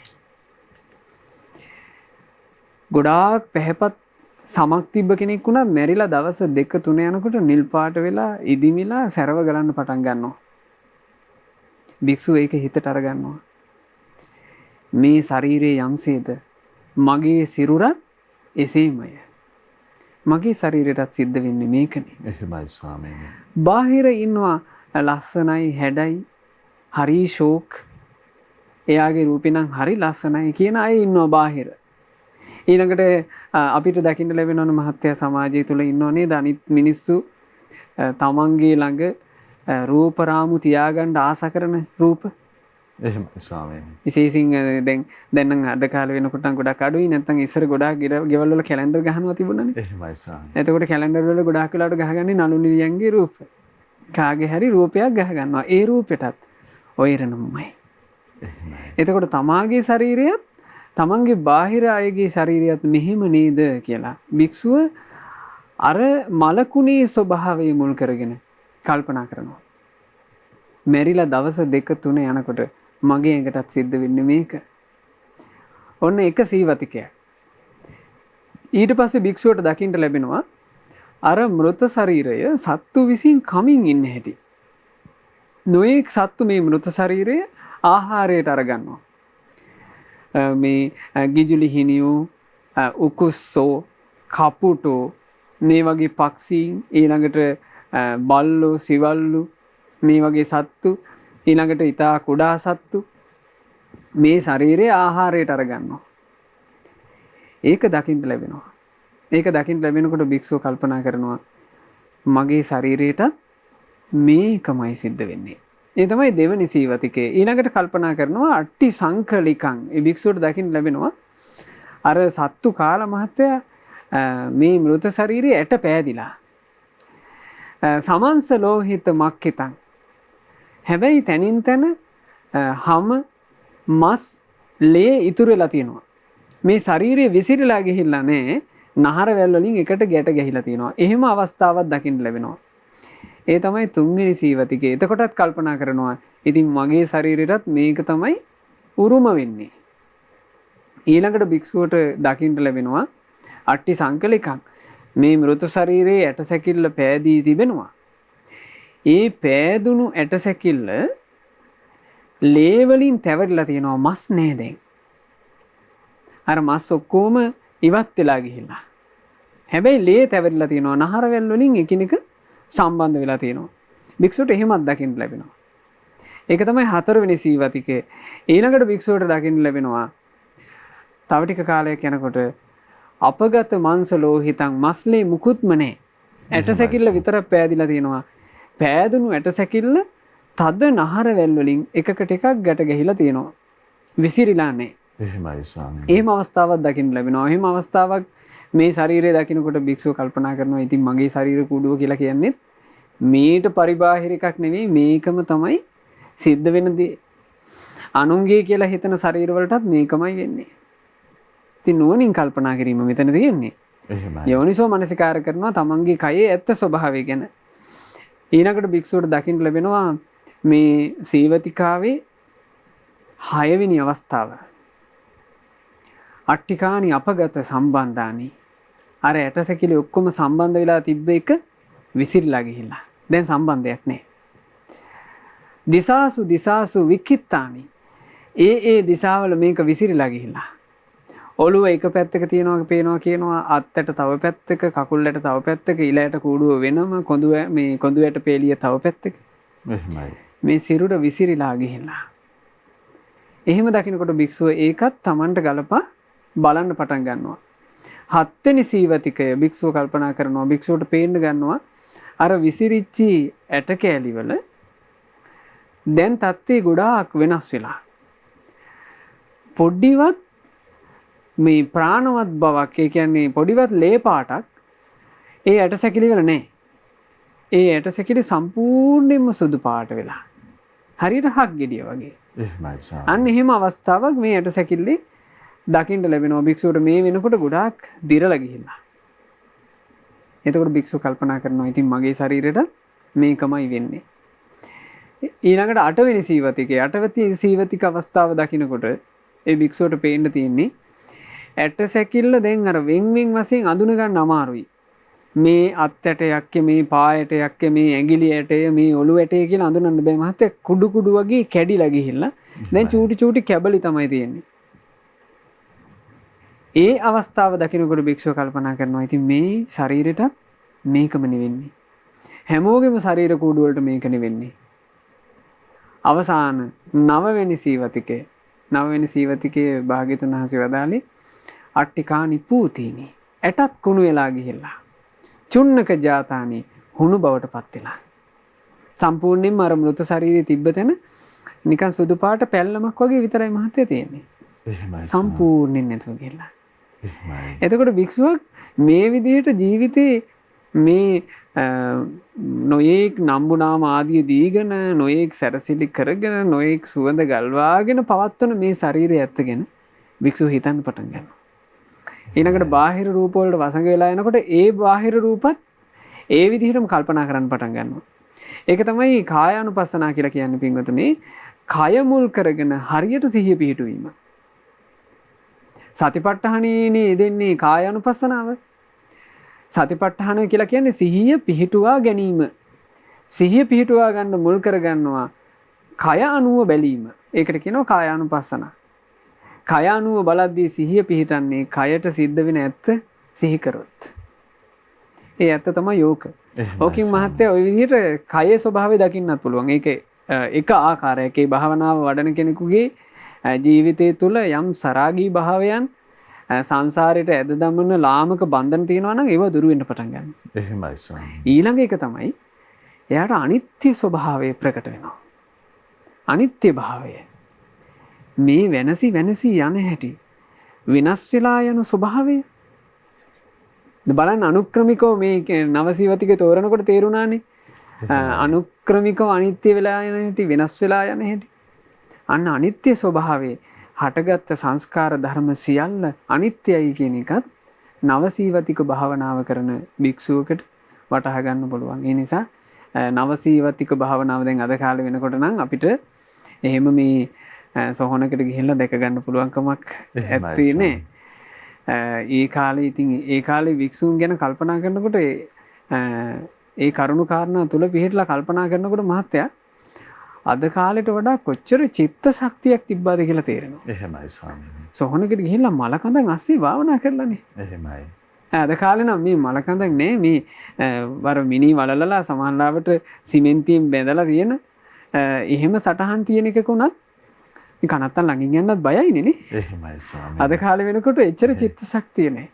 හැබැයි ඒ කාලේ වික්ෂුන් වහන්සේලා මේ මලකුණු තලේ ඒ මලකුණේ ගන්ධස්තරය දැනෙද්දි දැන් කුණු වෙන අවස්ථාවල උහුලා ගන්න අමාරු ගඳක් තියෙද්දි ස්වාමීනි හුදකලාව ඇතැම් විට බොහෝ හුදකලාවේ තනි පංගලමේ ඒ උත්තමයන් වහන්සේ තමන් වහන්සේගේ භාවනාව කරගන්න ඕනේ. ඇතැම් භික්ෂුන් ඉඳලා තියෙනවා සොහොනම ඇසුරු කරගෙන. සොහොන ඇසුරු කරගෙන ඉන්නවා මං කෙලස් නසන මගේ ජීවිතයට අනුග්‍රහ පිණිස සොහොන බැහැර කරලා මං යන්නේ කියලා සමාදන් වෙනවා කියනෝනේ. ඒකට කියනවා සෝසානිකංගය කියලා. දුතාංගය. එහෙමයි. සෝසානිකංගය කියලා මේ සුසානේමයි මං වාසය කරන්න කියලා එහෙම සමාදන් වෙනවා. ඉතින් එහෙම වාසය කළා අපේ සංගරුවන. මේ කරුණු කාරණා ඉගෙන ගන්නකොට ධර්මය ගැන ඊළඟට සංගරුවනේ ඒ තිබුණු ආශ්චර්යයන් ගැනත් පින්වතුනි අපි දැනගන්නකොට අපි මුලින්ම කරගත යුතු දේ තමයි හිත පහදවා ගැනීම. ස්වාමීනි එවැනි ආත්ම ධෛර්යයක් මේ සම්බුද්ධ ශාසනය මිසක් මේ මහා සංඝරත්නය මිසක් වෙන අපි කවර තැනක වෙන කිසි තැනක නේ මාතේ. එහෙමයි ස්වාමී. ඒකනේ අපි කියන්නේ මේ තෙරුවන මුණ ගැහිම කියලා කියන්නේ අතිශය දුර්ලභයි කියලා. එහෙමයි. බුද්ධ රත්නේ මුණ ගැහිම අතිශයින් දුර්ලභයි. ධර්ම රත්නේ මුණ ගැහිම අතිශයින් දුර්ලභයි. බලන්න ජීවිතය ගැන මෙච්චර විනිවිද පෙන්වලා දෙන වෙන විෂයක් තියෙනවද ලෝකේ? ඇත්ත ඇති හැටියෙන් බය නැතුව විනිවිද බලාපන් කියලා වෙන පෙන්වලා දෙන තැනක් නෑනේ මහත්තයා. මේ සත්‍ය මේ සත්‍ය කතා කරනකොට බලන්න ඇතෙම කොච්චර කම්පා වෙනවද කියලා. හාපෝ ඔව කතා කරන්න හොඳ නෑ. ඔව තරුණය ඇහුවට පස්සේ ඒගොල්ලන්ට මේ ශරීරය ගැන එපා වෙනවා. ඊට පස්සේ ඒගොල්ලන්ගේ විවාහ ජීවිත කඩාකප්පල් වෙනවා. හරි ජරමර සිද්ධ වෙනවා. ඒ නිසා ඔව කතා කරන්න එපා කියනවනේ. එහෙමයි සර්. ඒ තරම්ම මෝඩ භාවය තුල බැසගෙන ඉන්න කැමතියි. නේද? එහෙමයි. එහෙම සමාජයක අපි බුදුරජාණන් වහන්සේගේ ධර්මය ගැන විශේෂයෙන් හිත පහදවන්න ඕන. භාග්‍යතුන් වහන්සේ වහන්නේ නැතුව ඇත්ත කතා කළා. ඇත්ත තුල ජීවත් වෙන්න කියලා ලෝකයට ඍජුව දේශනා කළා. අද ලෝකේ ඇත්ත කියන්න බයයි. බලන්න මහත්තයා රෝගියෙක් ලෙඩ වුණාට පස්සේ අද අපිට බෑනේ ගිහින් කියන්න. අපි හිතමු එයාට දරුණු ලෙඩක් තියෙනවා. එයාට කැන්සර් එකක් තියෙනවා. කැන්සර් එක තියෙනවා කියන කාරණාව වෛද්‍යවරු කියන්නේ අනිත් කෙනාට, ඥාතියට. ඥාතියට කියනවා මෙයාට කැන්සර් එකක්. මෙයාට බෙහෙත් ටික අපි කරමු. යම් පමණකින් සුවයක් අපිට බලාපොරොත්තු වෙන්න පුළුවන්. ලෙඩාට කියන්න එපා ඒක. ලෙඩාට දරා ගන්න බැරි වෙයි කියනෝනේ. එහෙමයි. ඇයි මිනිස්සයාට ඇත්ත ඔරුත්තු දෙන්නේ? ඇත්ත ඔරුත්තු නොදෙන නිසා සමාජීය පිරිස කල්පනා කරනවා අපි ඇත්ත කතා නොකළ යුතුයි. ඇත්ත වසන් කරනවා. ඇත්ත වසන් කළ යුතුයි කියලා. නම් බලන්න භාග්‍යතුන් වහන්සේගේ මහා කරුණාව. එහෙමයි. බුදුරජාණන් වහන්සේ මහා කරුණාවේ යුක්තව ජීවිතයකට වෙන්නේ මේක කියලා දේශනා කළා. එනිසා ඒ ඇත්ත දකින්න ලෝකයේ අනිත්‍ය වෙලා යන ආකාරය දකින්න ඒ උදෙසා මහන්සි වෙන්න පෙර සත්‍ය දකින්ට තමන්ගේ නුවණ මෙහෙවන්න පෙර පිංගතුනේ සත්‍යයට හිත පහදවන්න. මේ කාලේ බොහෝ දෙනෙකුට කරගන්න බැරි වෙන තැන මහත්යෝග හිත පහදව ගන්නවා කියන එක. මේ කාලේ හරීම දුර්වල තැනක් හිත පහදවා ගැනීම. එනිසා පිංගතුලා පළවෙනියම කළ යුත්තේ දැන් ওই නවසීවතික භාවනාව ගැන අපි ඔබට විස්තර කිව්වනේ. මේක කොච්චර සත්‍යයක්ද කියලා හිත පහදවන්න. ඊළඟට ඒ සීවතික භාවනා සොහොනේ ඉඳලා කරපු ඒ මහා වීරියවන්ත මහා සංගරුවන ගැන කිව්වනේ. සංගරුවන ගැන හිත පහදවන්න. හිත පහදවගෙන කායානුපස්සනා භාවනාවක් කරන නවසීවතිකයේ Tamanට පුළු පුළුවන් විදිහට ටික ටික කරන්න උත්සාහවත් වෙන්න. ඒ තුලින් කයේ ස්වභාවයත් ඊළඟට සංස්කාරයන්ගේ අනිත්‍ය ස්වභාවයත් වටහා ගන්න උත්සාහවත් වෙන්න. ස්වාමීන් අවසර ලැබේවා. අපේ පින්වත් ස්වාමීන් වහන්සේ විස්තරාර්ථව නවසීවතික භාවනාව පිළිබඳව කරුණු දැනුවත් කළා අප හැමදෙනා. ඉතින් අපි දැන් දුරකථනය රැඳෙන ඔබට අවස්ථාව දෙන්න සූදානම් 0112 548 400 ඔස්සේ දුරකථනය රැඳෙනම පින්වන්ත ඔබ දෙවුමි පිළියන්දලින්. ස්වාමීන් වහන්සේ මම ඉස්කෝලේ යන ළමයේ අපේ ගෙදර රැට පිරිත් අහනවා. අපේ නෑදෑයෝ වගේක් කියනවා රැට පිරිත් අහනකොට පිරිත් අහන්න මේ පෙරේතයෝ එනවා කියලා. ඊට පස්සේ ඒගොල්ලෝ ගෙදරින් යන්නේ නැහැ කියලා කියනවා. මට දැනගන්න ඕනේ මේක ඇත්තක්ද නැද්ද කියලා. තෙරුවන් සරණයි නමෝ බුද්දයි ස්වාමීන් වහන්සේ. හොඳයි පුතේ තෙරුවන් සරණයි. අපි ස්වාමීන් වහන්සේ විමසමු. අවසරයි සාම. ඒ නෑදෑයෝ කියලා තියෙන්නේ පට්ටපල් බොරු. ඔහොම කියන මිනිස්සු ඉන්නවා මහත්තයා. එහෙමයි. Taman ගොඩාක් දන්නවා වගේ මිනිස්සෙක් යම් යහපතක සමාදන් වෙලා ඒ යහපත පුරුදු කරන්න මහන්සි ගන්නකොට ඔය යහපත අහුරන්න ඔය වගේ කරුණු කාරණා කියන අය අපිට ඔයිට පෙරත් මේ වගේ ප්‍රශ්න අපිට අහන්න ලැබිලා තියෙනවා. එතකොට මේ ඒ ඉගෙන ගන්න වයසේ දුවක්නේ මේ ප්‍රශ්නේ විමසුවේ. පුතේ තේරුම් ගන්න පිරිත් කියනවා කියලා කියන්නේ පිරිත් අහනවා කියලා කියන්නේ ජීවිතේට විශාල ආශිර්වාදයක්. සාමාන්‍යයෙන් තමන්ගේ නිවසේ පිරිසට කරදරයක් නැත්තම් දැන් සමහරවිට රාත්‍රියට පිරිත් හඬක් හෝ ඇහෙද්දී කෙනෙකුට නිින්ද යන්නේ නැත්තම් ඒක ඉතින් අනවශ්‍යයි. ඒ වගේ වෙලාවක පිරිත් දාලා අනිවාර්යෙන් අපි පිරිත් දාන්න ඕන කියලා එකකට පුරුදු වෙන්න එපා. නමුත් තමන්ගේ නිවසේ පිරිස ඒකට කැමති නම් සතුටුයි නම් එහෙමයි ස්වාමී. අනේ නිවසක මේ රාත්‍රියේ පිරිත් දාලා තියනවා කියන එක ඒ නිවසට ආශිර්වාදයක් බවට පත් වෙනවා. එහෙමයි.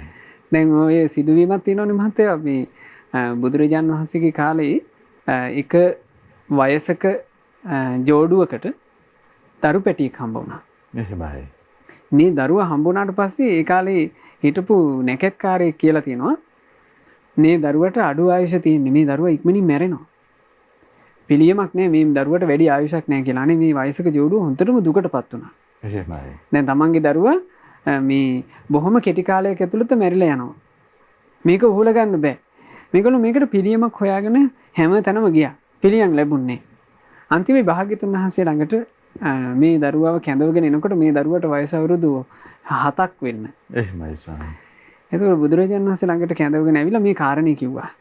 කියපුවම භාග්‍යතුන් වහන්සේ ඒ ජෝඩුවට පැහැදිලි කරනවා මේ දරුවට තව දවස් 7යි ආයුෂ තියෙන්නේ. දැන් මෙයාට අවුරුදු 7ක් කියලා තියෙනවා. තව දවස් 7කින් මෙයාට මේ ලෝකෙන් යන්න සිද්ධ වෙනවා. එතකොට මේ වයසක ජෝඩුව අහනවා ස්වාමීනි ඇයි අපේ දරුවට එහෙම වෙන්නේ? එන වරන් ගත්ත යකෙක් ඉන්නවා කියනවා. එහෙමයි. ඒ වරන් ගත්ත යක්ෂයා මෙයාට අවුරුදු 7 පිරුණාම මෙයාව බිල්ලට ගන්න තමයි වරම අරගෙන තියෙන්නේ. එතකොට මේ වයසක ජෝඩුව වැඳ වැටුණා බුදුරජාණන් වහන්සේ ළඟ අනේ ස්වාමීනි අපේ දරුවව බේරලා දෙන්න. එහෙමයි. එතකොට භාග්‍යතුන් වහන්සේ ඒ අයට කරන්න වතක් කිව්වා. වත මොකද්ද? දවස් 7ම එක දිගට තමන්ගේ නිවසේ පිරිත් සජ්ජායනා කරන්න කිව්වා. එහෙමයි. මහා සංඝරත්නය වැඩම කරවලාම පිරිත් සජ්ජායනා කරන්න කිව්වා. මොකද මේක දරුණු තත්ත්වයක් නැතිබුණේ. මහා සංඝරත්නය වැඩම කරවලාම පිරිත් සජ්ජායනා කරන්න කියපු නිසා දැන් ඔන්න මේගොල්ලෝ මුළු නිවසේම එක දිගට අකණ්ඩව පිරිත් සජ්ජායනාව. පිරිත් සජ්ජායනාවට දෙවිවරු සමීප වුණා. දෙවිවරු සමීප වෙනකොට අමනුෂ්‍යෝ ඈත් වෙලා ගියා. එහෙමයි ස්වාමී. අන්තිමේ දවස් 7ක් පිරිස කියවෙනවා කියලා කියන්නේ ඉතින් දෙවිවරු බොහෝ සෙයින් එකතු වෙලා. අර යකා බිල්ල ගන්න දවසේ දැන් වරම තියෙන්නේ මහත්තයා එක දවසයි. එහෙමයි. හරියටම අවුරුදු 7 වෙන දවසේ ගන්න ඕන. වරම දවසේ යකා එනවා. යකා එනකොට භාග්‍යතුන් වහන්සේ මහා කරුණිකයි. බුදුරජාණන් වහන්සේ ඒ දවසම බලලා භාග්‍යතුන් වහන්සේත් වැඩම කළා නිවස. බුදුරජාණන් වහන්සේ වැඩම කරපු නිසා යකාට අහලකට එන්න බැරුව ගියා. පිරිත් සජ්ජායනා කරලා පිරිත් සජ්ජායනාවට පහන් වෙච්ච දෙවිවරු එකතු වෙච්ච නිසා යකාට සමීපයකට යන්න බැරුව ගියා. යකා ඈත ඉඳලා බලන් ඉඳලා මගේ වරම අදින් අහෝසි. ඉතින් කරන්න දෙයක් නැහැ කියලා යකා හැරිලා ගියා. ඒ උවදුර සම්පූර්ණයෙන් දුර වුණා. අර අවුරුදු 7න් මැරෙන්න හිටපු දරුවා අවුරුදු 120ක් ආයුෂ ලැබුවා. ආයු වඩන කුමාරයා. ආයු වඩන කුමාරයාගේ පුවත ඔය මා කිව්වේ. බලන්න එතකොට කොච්චර බොරුවක්ද පිරිත් කියද්දි පෙරේතයෝ ලඟ වෙනවා කියන එකනේ. එහෙමයි. කොච්චර ධර්මයේ උදෙසා කරන අභූත චෝදනාවද. එතකොට මේ පිරිත් අහන්නේ මල පෙරේතයෝද? පිරිත කියලා කියන්නේ තමන්ගේ ජීවිතේට තියෙන විශාල ආශිර්වාදයක්.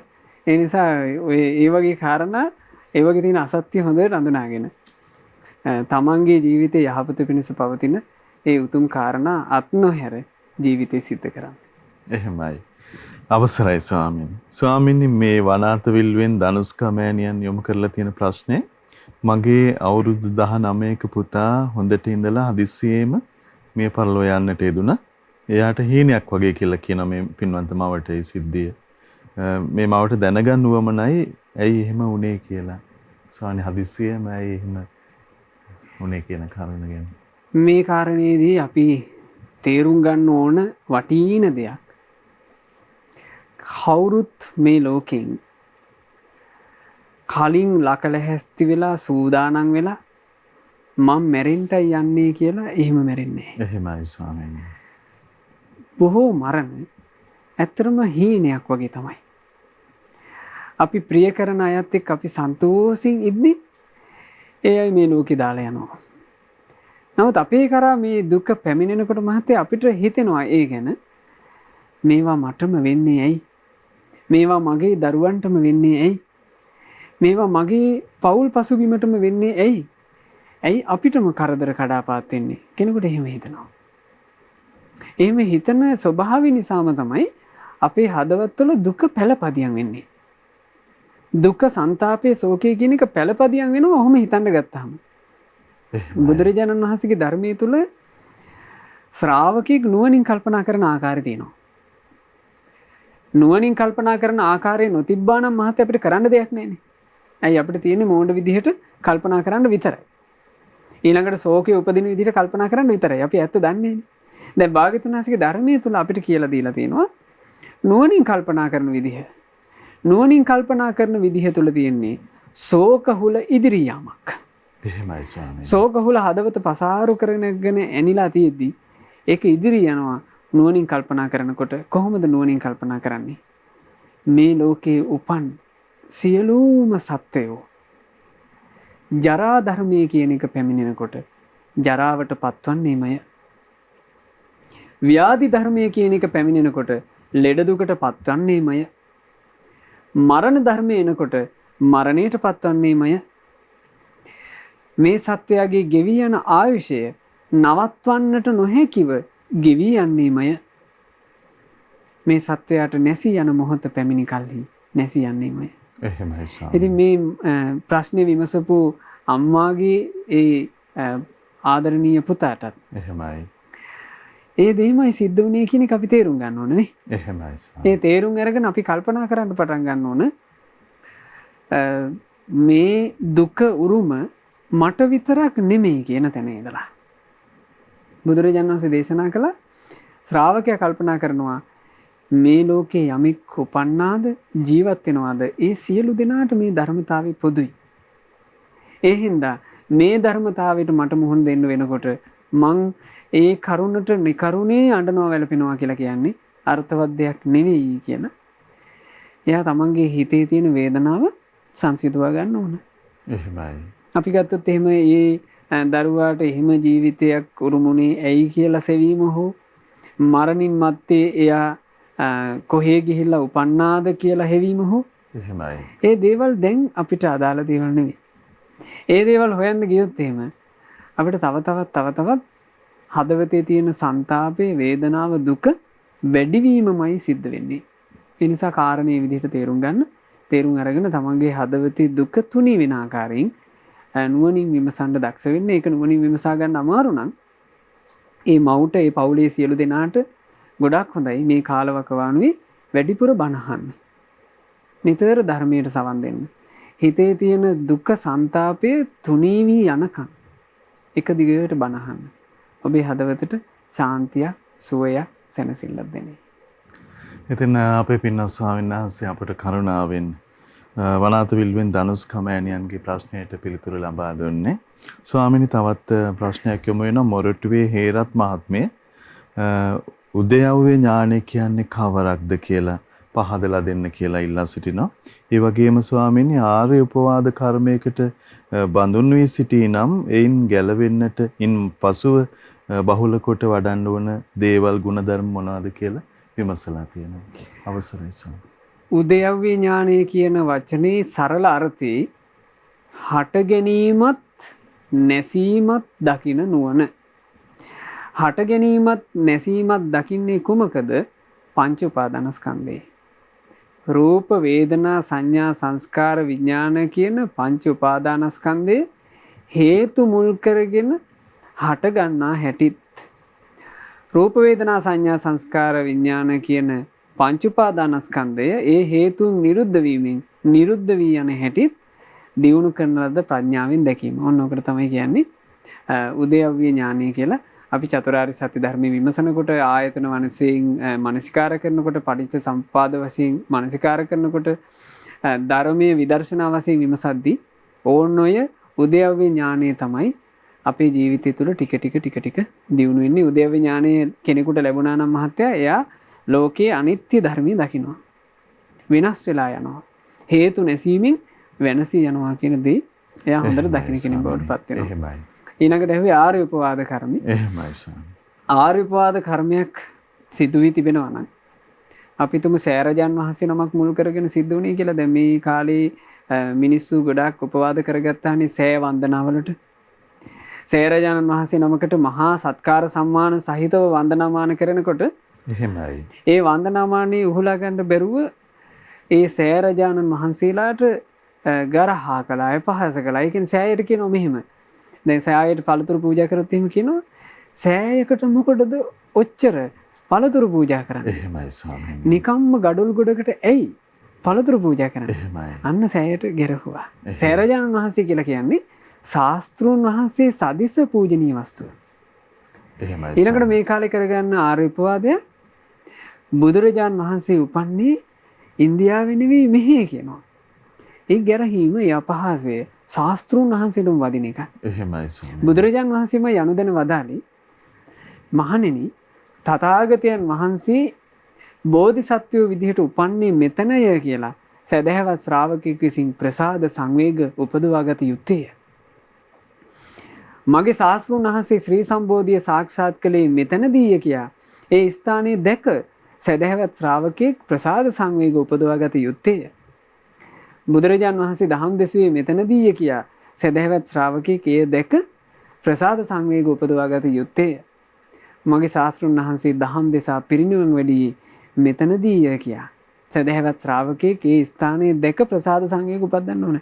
තැන වැරද්දුවොත් මහත්තයා එහෙමයි. ශාස්ත්‍රූන් වහන්සේගේ වචනයෙන් ශාස්ත්‍රූන් වහන්සේ දේශනා කරලා තියෙද්දී ශ්‍රාවකයාට මේ විදිහට තමන්ගේ ජීවිතයට යහපත එකතු කරගන්න කියලා මෙහි යම් මේ අසත්පුරුෂයෝ බුදුරජාන් වහන්සේ උපන් ස්ථානය වැරද්දුවොත් එහෙමයි. අන්න හානිය.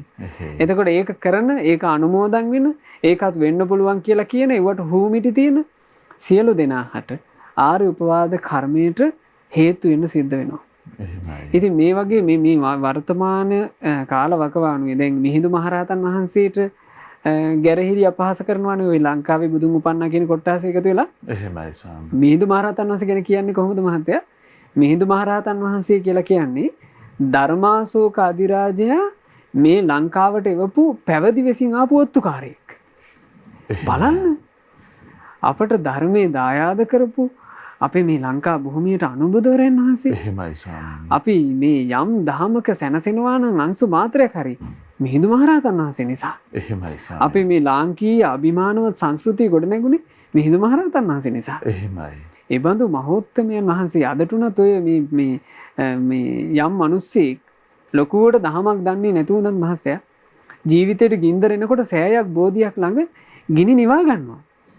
සෑයට අඬ දුක කියනවා. එහෙමයි ස්වාමී. බෝධියට අඬ දුක කියනවා. හදවතේ ගිනි නිවාගෙන මිනිස්සු ඒ ගින්දර නිවාගන්නේ සෑයක් බෝධියක් මුල් කරගෙන. එහෙමයි. කවරෙක්ද සෑය බෝධිය දායාද කළේ? මිහිඳු මහරහතන් වහන්සේ. මිහිඳු මහරහතන් වහන්සේට ඔත්තුකාරය කියලා ගරහනකොට. එහෙමයි ස්වාමීනි. ඉතින් ඒ නිසා ආර්ය උපවාද කර්මය යම් කෙනෙක් අතින් සිදු වී තියෙනවා නම් යම් සෑයක් මුල් කරගෙන සිද්ධ වුණා නම් පින්වතුනි ඒ සෑරජන් වහන්සේ ළඟට යන්න. අපි හිතමු සේරුවිල මංගල මහා සෑරජුන් මුල් කරගෙන කෙනෙක් ආර්ය උපවාද කර්මයකට හෝමිටියකින් හරි දායක වුණා කියලා. ඇත්ත තමයි ඔය පළතුරු අපරාධය වුණා මිනිසුන්ට කන්න දුන්නා නම් සෑයට තිබ්බේ අපරාධය කියලා. එහෙමයි ස්වාමී. එතකොට ඒ වගේ මිනිස්සු නිකන් අර අනිත් අයගේ ඒවට හෝමිටියෙන් හේතු වෙනවනේ. එහෙම හේතු වෙලා තියෙනවා නම් ඒක නා සෑරජානන් වහන්සේ සමීපයට යන්න ඕන.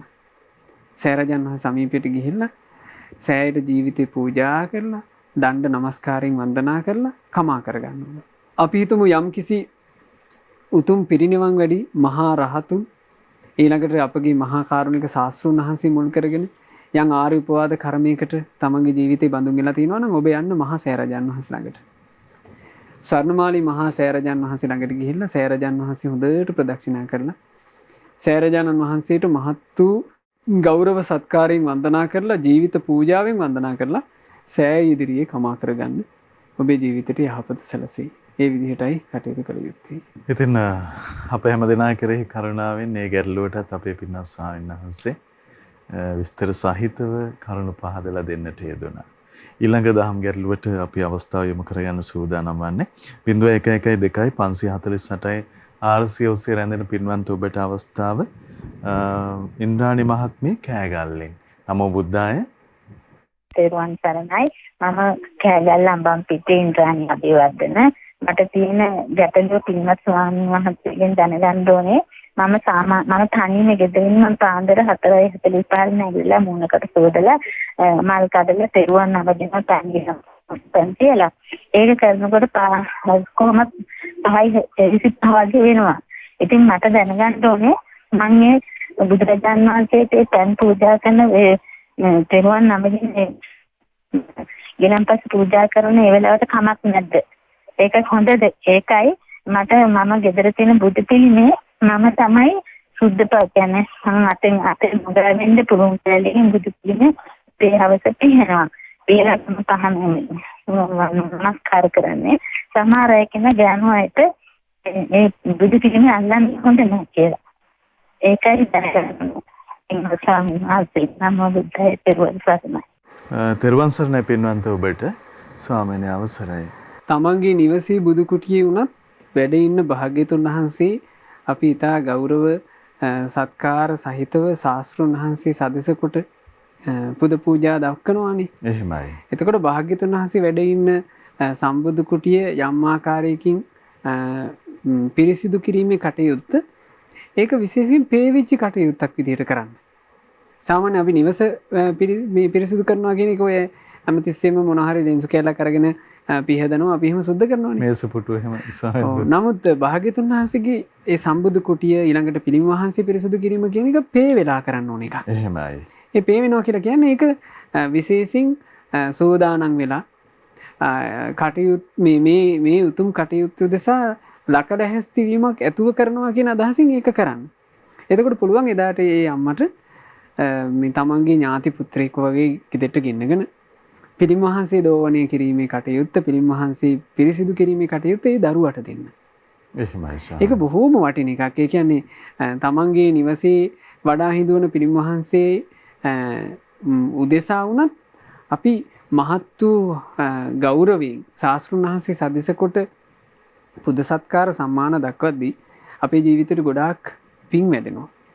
ඒ හින්දා ඒ අම්මට ඒ ගැටලුවට පිළියම විදිහට බොහොම පහසුවෙන් ඒක කරන්න පුළුවන්. එහෙමයි. අනිත් එක අම්මා කෙනෙක් එහෙම කටයුතු කරන එක කොච්චර හොඳයිද? මොකද සමහරවිට ওই රස්තියාදුවෙන් ඉන්න තරුණ පුතෙක් ඒක මුල් කරගෙන හරි තමන්ගේ ජීවිතේට විසාට පිනක් කරගනී නේ. එහෙමයි. එයාට කතා කරලා කිව්වොත් එහෙම පුතේ මේ පිළිම වහන්සේ අද දෝවණය කරලා දෙන්න සුද්ධ කරලා දෙන්න කියලා ඒකේ යමට පහසුවෙන් කරගන්න පුළුවන් එකක්. ඊළඟට විමසපු කාරණේ මං හිතන්නේ සම්බුද්ධ පූජා කිරීමේ කාලය සම්බන්ධයෙන්. එහෙමයි. කාලය සම්බන්ධයෙන් ගත්තාම ශාස්ත්‍රෝන් වහන්සේට කරන පූජාව සාමාන්‍යයෙන් විකාලයේ අනුභව කරන දෙයක් කරනකොට අනිත් දේවල් ඉතින් අපිට ඕනම වෙලාවක භාග්‍යතුන් වහන්සේ උදෙසා පූජා කරන්න පුළුවන්. නමුත් කාලේ අනුභව කරන්න සුදුසු දෙයක් බුදුරජාන් වහන්සේට ඝන ආහාරයක් වගේ පූජා කරනකොට පාන්දර 5:00 ඉඳලා ඉර අවරට යන දහවල් 12 වගේ කාලවකවානු ඇතුලේ තමයි අපි පූජා කළ යුත්තේ. ඒ කාලවකවානු අතරේ අපි යම්කිසි පූජාවක් අපිට පහසු වෙලාවක කරන්න. ඒක අර වෙලාවල් දාගෙන වෙලාවල් සම්බන්ධයෙන් මේ වගේ වෙලාවල් වලට මේවා කරන එක සුදුසු නැද්ද? මේ වෙලාවට කරොත් අකපයිද පව් සිද්ධ වෙනවද? මේ ඔක්කොම අනවශ්‍ය මත. එහෙමයි ස්වාමීනි. Tamanට පහසු වෙලාවක සම්බුද්ධ පූජා සිදු කරන්න. අවසරයි ස්වාමීනි. ශ්‍රද්ධා දම්සභා මණ්ඩපයේ සමග ඉරිදා රාත්‍රියේ පින්වන්ත උපරැදෙන 0112 548යි 400 ඔස්සේ ඔබේ දහම් ගැටළු ලබා ගන්න අපි සූදානම්. දුරකථනයේ මේ මොහොතේ රැඳෙනවා හෙට්ටිපොලින් පින්වන්ත පොඩිමැණිකා මහත්මිය. ඔබට අවස්ථාව. තෙරුවන් සරණයි. නමෝ බුද්ධාය. මට අහන්න ඕන මට දැන් මේ දවස්වල පන්සලට යන්න හොඳ නැති නිසා මම මේ ගෙදර මේ බෝධි රාජානන් වහන්සේ නමක් මේ පොඩි චෛත්‍යයක් බුදුරජාණන් වහන්සේ සීවලී මහරහතන් වහන්සේගේ පින්තූර තියාගෙන හතර පොළටම උදේට ආවට මම මේ ගිලම්පස පූජා කරනවා මල් පූජා කරනවා. ඉතින් සමහරු කියනවා ඒ හතර නමම තියාගෙන පූජා කරන එක හොඳ නෑ කියලා. ඒක මට හොඳක්ද නරකක්ද කියලා මට පොඩ්ඩක් ස්වාමීන් වහන්සේගෙන් දැනගන්න ඕනේ. හොඳයි. තෙරුවන් සරණයි අම්මේ. අවසරයි ස්වාමී. යම් මේ සම්බුද්ධ පූජාවක් ඇද්ද යම් මේ රහතුන් උදෙසා කරන පූජාවක් ඇද්ද ඒ පූජාව ජීවිතයට මහත්ඵල මහානිසංස උපදවා දෙන දෙයක්. ඉතින් එක එක පුද්ගලයෝ එක එක මත ගොඩනගනකොට අපි ඒ මත ඔස්සේ දෝලණය වෙන්න හේතුවක් අපිට තියෙන දහම් දැනුමේ දුර්වලතාවය. ඒ නිසා ඊළඟට ඒ දහම් දැනුම විදිහට එක එක්කෙනාගේ මතිමතාන්තර ඔළුවට අර ගැනීම. එහෙමයි ස්වාමී. බුදුරජාණන් වහන්සේගේ ධර්මයේම පවසන සත්පුරුෂයෝ ඇසුරු කරලා ධර්මයේ ඉගෙන ගන්න අපිට භාග්‍යතුන් වහන්සේ පුදන්න ලැබෙන අවස්ථාව, සෑරජාන් වහන්සේ පුදන්න ලැබෙන අවස්ථාව, බෝධීන් වහන්සේ පුදන්න ලැබෙන අවස්ථාව, ඊළඟට ඒ උතුම් රහතුන්ගේ ගුණ දැනගෙන රහතන් වහන්සේලා පුදන්න ලැබෙන අවස්ථාව අපේ ජීවිතේට බොහෝ කල් යහපත පිණිස පවතින එකක්. ඒ නිසා ඒ පුද සත්කාරය එහෙම අම්මා කෙනෙක් නීතිපතා කරගෙන යනවා කියන එකත් අහන්න සතුටු කාරණාවක්. එහෙමයි. නිවසේ නොඑක් කටයුතු මැද ඒක අකණ්ඩව කරගෙන යනවා කියන එක. ඉතින් ඒ නිසා මේ මෑණියන්ට අපි සිහිපත් කරන්නේ දිගටම ඒ උතුම් පින්කම තමයි ජීවිතේ කරන්න. අර බෝධීන් වහන්සේ නිවසේ වඩා හිඳුවා ගැනීම සම්බන්ධයෙන් ගත්තාම බෝධීන් වහන්සේ නමක් ඊටාම ගෞරවයෙන් තමයි නිවසක වඩා හිඳුවා ගත යුත්තේ. ඒ වඩා හිඳුවාගෙන යම් පූජා සත්කාර දක්වනවා නම් මොකද සමහරු බෝධීන් වහන්සේලා වර බොන්සයි ක්‍රමයට මහත්ය තියාගන්න උත්සාහවත් වෙනවා මේ බොන්සයි කරලා තියාගත්තට කමක් නැහැ නේ කියලා. ඉතින් ඒ වගේ එකකට මේ ලංකාවේ මිනිස්සු හුරු වෙන එක සුදුසු එකක් නෙමෙයි. බෝධීන් වහන්සේ කියලා කියන්නේ ශාස්ත්‍රූන් වහන්සේ සාදිස කොට අපි පොද සත්කාර කරන අතිශයින්ම සුපූජනීය වූ වස්තුවක් ශාස්ත්‍රූන් වහන්සේගේ ජීවමාන බුදුරජාණන් වහන්සේ විසින්ම ජීවමාන අවධියේදී මහණෙනි තථාගතයන් වහන්සේ සදිස කොට මේ බෝධිය පුදන්න කියලා භාග්‍යවතුන් වහන්සේ පෙන්වුවේ බෝධීන් වහන්සේ. ඒ නිසා බෝධීන් වහන්සේ සම්බන්ධයෙන් ඒ කරුණ අමතර කරුණක් විදියට පින්වතුන්ලා තමන්ගේ හදවතේ දරා ගන්න. අවසරයි ස්වාමීනි. පින්වන්ත ඔබේ අවස්ථාවෙන් කරගන්න අපි දැන් සූදානම් වන්නේ ගොරකවෙල පින්වන්ත ඔබ නයනා. තෙරුවන් සරණයි. නමෝ බුද්ධාය. නමෝ බුද්ධාය. පින්වත් ස්වාමීන් වහන්සේ මට පොඩ්ඩක් ගැටලුවක් තියෙනවා. මගේ දෙමව්පියෝ අනිත් සහෝදර සහෝදරයන්ගේ විරුද්ධත්වයෙන් මත මගේ බාල සහෝදරයා නොගැලපෙන සම්බන්ධයක් පටන් අරන් තිනවා. නොගැලපෙන සම්බන්ධයක් කියන්නේ යාවල. එන මොකද නෙවෙයි ගෙදරින් ඒ ළමයාගේ ගතිගුණ වලට එහෙම කැමති නෑ. ඒක මේ ඒ සම්බන්ධයෙන් නවත්තන්න කියලා අපි උපදෙස් දෙන එක බලපෑම් කරන එක ඒ වගේ බලපෑම් කළා ඒක නැවතුනොත් ඒක අපිට අකුසල කර්මයක් වෙනවාද ඒක දෙමාපියන්ගේ යුතුයකමක් නේද කියන එක තමයි මට දැනගන්න ඕනේ. හොඳයි තෙරුවන් සරණයි ඔබට. ඒක දෙමාපියන්ගේ යුතුයකමක්. එහෙමයි. ඒක දෙමාපියන්ගේ යුතුයකමක් බුදුරජාණන් වහන්සේ සිංහාලෝවාද සූත්‍ර දේශනාවේදී වදාලා තමන්ගේ දරුවාගේ ආවාහ කටයුතු විවාහ කටයුතු සුදුසු ආකාරයෙන් වැදගත් ආකාරයෙන් කරලා දෙනවා කියලා කියන්නේ අම්මා තාත්තා දෙන්නාගෙන් සිද්ධ වෙන්න ඕන යුතුයකමක් වගකීමක්. ඒකද මව්පියෝ වුණාම ඒ මව්පියන්ට දරුවන් සම්බන්ධයෙන් මහත්ය තියෙනවා මේ දරුවන්ගේ ලෝකයට එලියක් වෙනවා කියන වගකීම. ඒ දෙන්න යම් දරුවෙක් මෙලොවට දායාද කරනවද ඒ දායාද කරන දරුවාට ජීවිතයේ ආලෝකය පෙන්වනවා කියන එකේ ප්‍රධාන වගකීම තියෙන්නේ අම්මා තාත්තටනේ. ඒ හින්දානේ ශාස්ත්‍රඥ වහන්සේ මේ බුද්ධ ශාසනය පැවිදි වෙන්න එන භික්ෂුවට අම්මගෙන් තාත්තගෙන් අවසර ගත්තාද කියලා මේ පැනවීමක් තබන්නේ. එහෙමයි. අම්මගේ තාත්තගේ අවසරේ නැත්තම් ඒ කියන්නේ ඇත්තටම කියනවා නම් අම්මා තාත්තා දෙන්න සතුටු වෙලා තමන්ගේ දරුවා බුදු සසුනට පූජා කළේ නැත්තම් දරුවෙකුට බුදු සසුනේ පැවිදිවරම ලබන්න බෑනේ. එහෙමයි ස්වාමීනි. අම්මයි තාත්තයි දෙන්න කැමති වෙන්න ඕන මගේ දරුවාට යහපතක් මේ පැවිද්ද. එය දැනගෙන තමයි අම්මයි තාත්තයි දෙන්න දරුවව පූජා කළ යුත්තේ. එතකොට දරුවෙක්ගේ ජීවිතයට සම්පූර්ණ මේ සම්බුද්ධ ශාසනය ලැබෙන ආලෝකයත් අම්මා තාත්තා නිසා ලැබෙන එක. දැන් අර මේ කාලවකවානුව වෙනකොට සමහර වෙලාවට සමාජ මාධ්‍ය ආදී අපි දකිනවා දෙමව්පියන්ගේ මතය කියන එක හැල්ලු කරනවා මහත්තයා. එහෙමයි ස්වාමීනි. අම්මා තාත්තා කියන විදිහට මේ ජීවත් වුණොත් අපිට මෙහෙම වෙන්නේ කියලා නොයෙක් මේ හාස්‍ය ජනක දේවල් නිර්මාණය කරනවා වර්තමාන වෙනකොට. කියන්නේ දෙමව්පියන්ගේ වචනේ කියන එක හැල්ලු කිරීම කියලා කියන්නේ මහත්තයා බුදුරජාණන් වහන්සේ විසින් අනාගතයේ දක්නා ඥාණයෙන් දැකලා වදාරපු එක. එහෙමයි. බුදුරජාණන් වහන්සේ චක්කවර්ති සීහනාද සූත්‍රයේදී වදාලා මහණෙනි අනාගතයේ මිනිස්යාගේ ආයුෂය පිරිහෙන කාලයක් එනවා. ඒ බුදුරජාණන් වහන්සේ අනාගතයේ කිව්වේ මහත්තයා මීට අවුරුදු 2000 ගණනකට කලින්නේ. එහෙමයි සර්. ඒ කාලය වෙනකොට මිනිස්සුන්ට ආයුෂ අවුරුදු 100ක 120ක කාලයක් තිබුණා. බුදුරජාණන් වහන්සේ වදාරනවා මිනිස්යාගේ ආයුෂ අවුරුදු 100ටත් පිරිහෙනවා. දැන් හරිනේ ඉතින් ඒක වෙලානේ. එහෙමයි ස්වාමීනි. දැන් අපිට 100ක් නැහැනේ. 100ක් ගැන හිතක්වත් නැහැනේ. දැන් අපි අවුරුදු 80 75 මේ වගේ තමයි අපි හිටියොත් ඉඳී කියලා හිතෙන්නේ හරි. ඊට වඩා ඉඳී කියලා අපිට හිතන්නවත් බෑ. ආයු අපේක්ෂාව. ආයු අපේක්ෂාවම අපිට තියෙන්නේ අවුරුදු 80ක් 75ක් වගේ පොඩි කාලයක්. ඉතින් කෙටි වයසකින් අපිට මේ ලෝකේ දාලා යන්න සිද්ධ වෙනවා. මේ ආයුෂ පරිහානියත් එක්ක අපිට සිද්ධ වෙන පරිහානිකර තත්ත්වේ සම්බුදු නුවණින් බුදුරජාණන් වහන්සේ දැක්කා. එහෙමයි. බුදුරජාණන් වහන්සේ වදාලා ආයුෂ පිරිහෙනකොට මහණෙනි වර්ණයේද පිරිහෙන්නේය. සැපේද පිරිහෙන්නේය. බලයේද පිරිහෙන්නේය. ප්‍රඥාවද පිරිහෙන්නේය. එහෙමයි. එතකොට ආයුෂ පිරිහෙනකොට මහත්තයා ওই ටිකම පිරිහෙනවා. දැන් අපිට පේනවා ඒ කාලේ බුදුරජාණන් වහන්සේ ඝන රන් පාටයි. සාරිපුත්ත මහරහතන් වහන්සේ ඇහැල මලේ පාටයි. මහා කච්චාන මහරහතන් වහන්සේ සම්පූර්ණයෙන් රත්තරන් පාටයි. ආනන්ද මහරහතන් වහන්සේ රත්තරන් පාටයි. මහා කස්සප මහරහතන් වහන්සේ රත්තරන් පාටයි. එහෙමයි ස්වාමීනි. දැන් එහෙම ශරීර තියෙන අයෝ නැත. එහෙනම් වර්ණේ පිරිහිලා.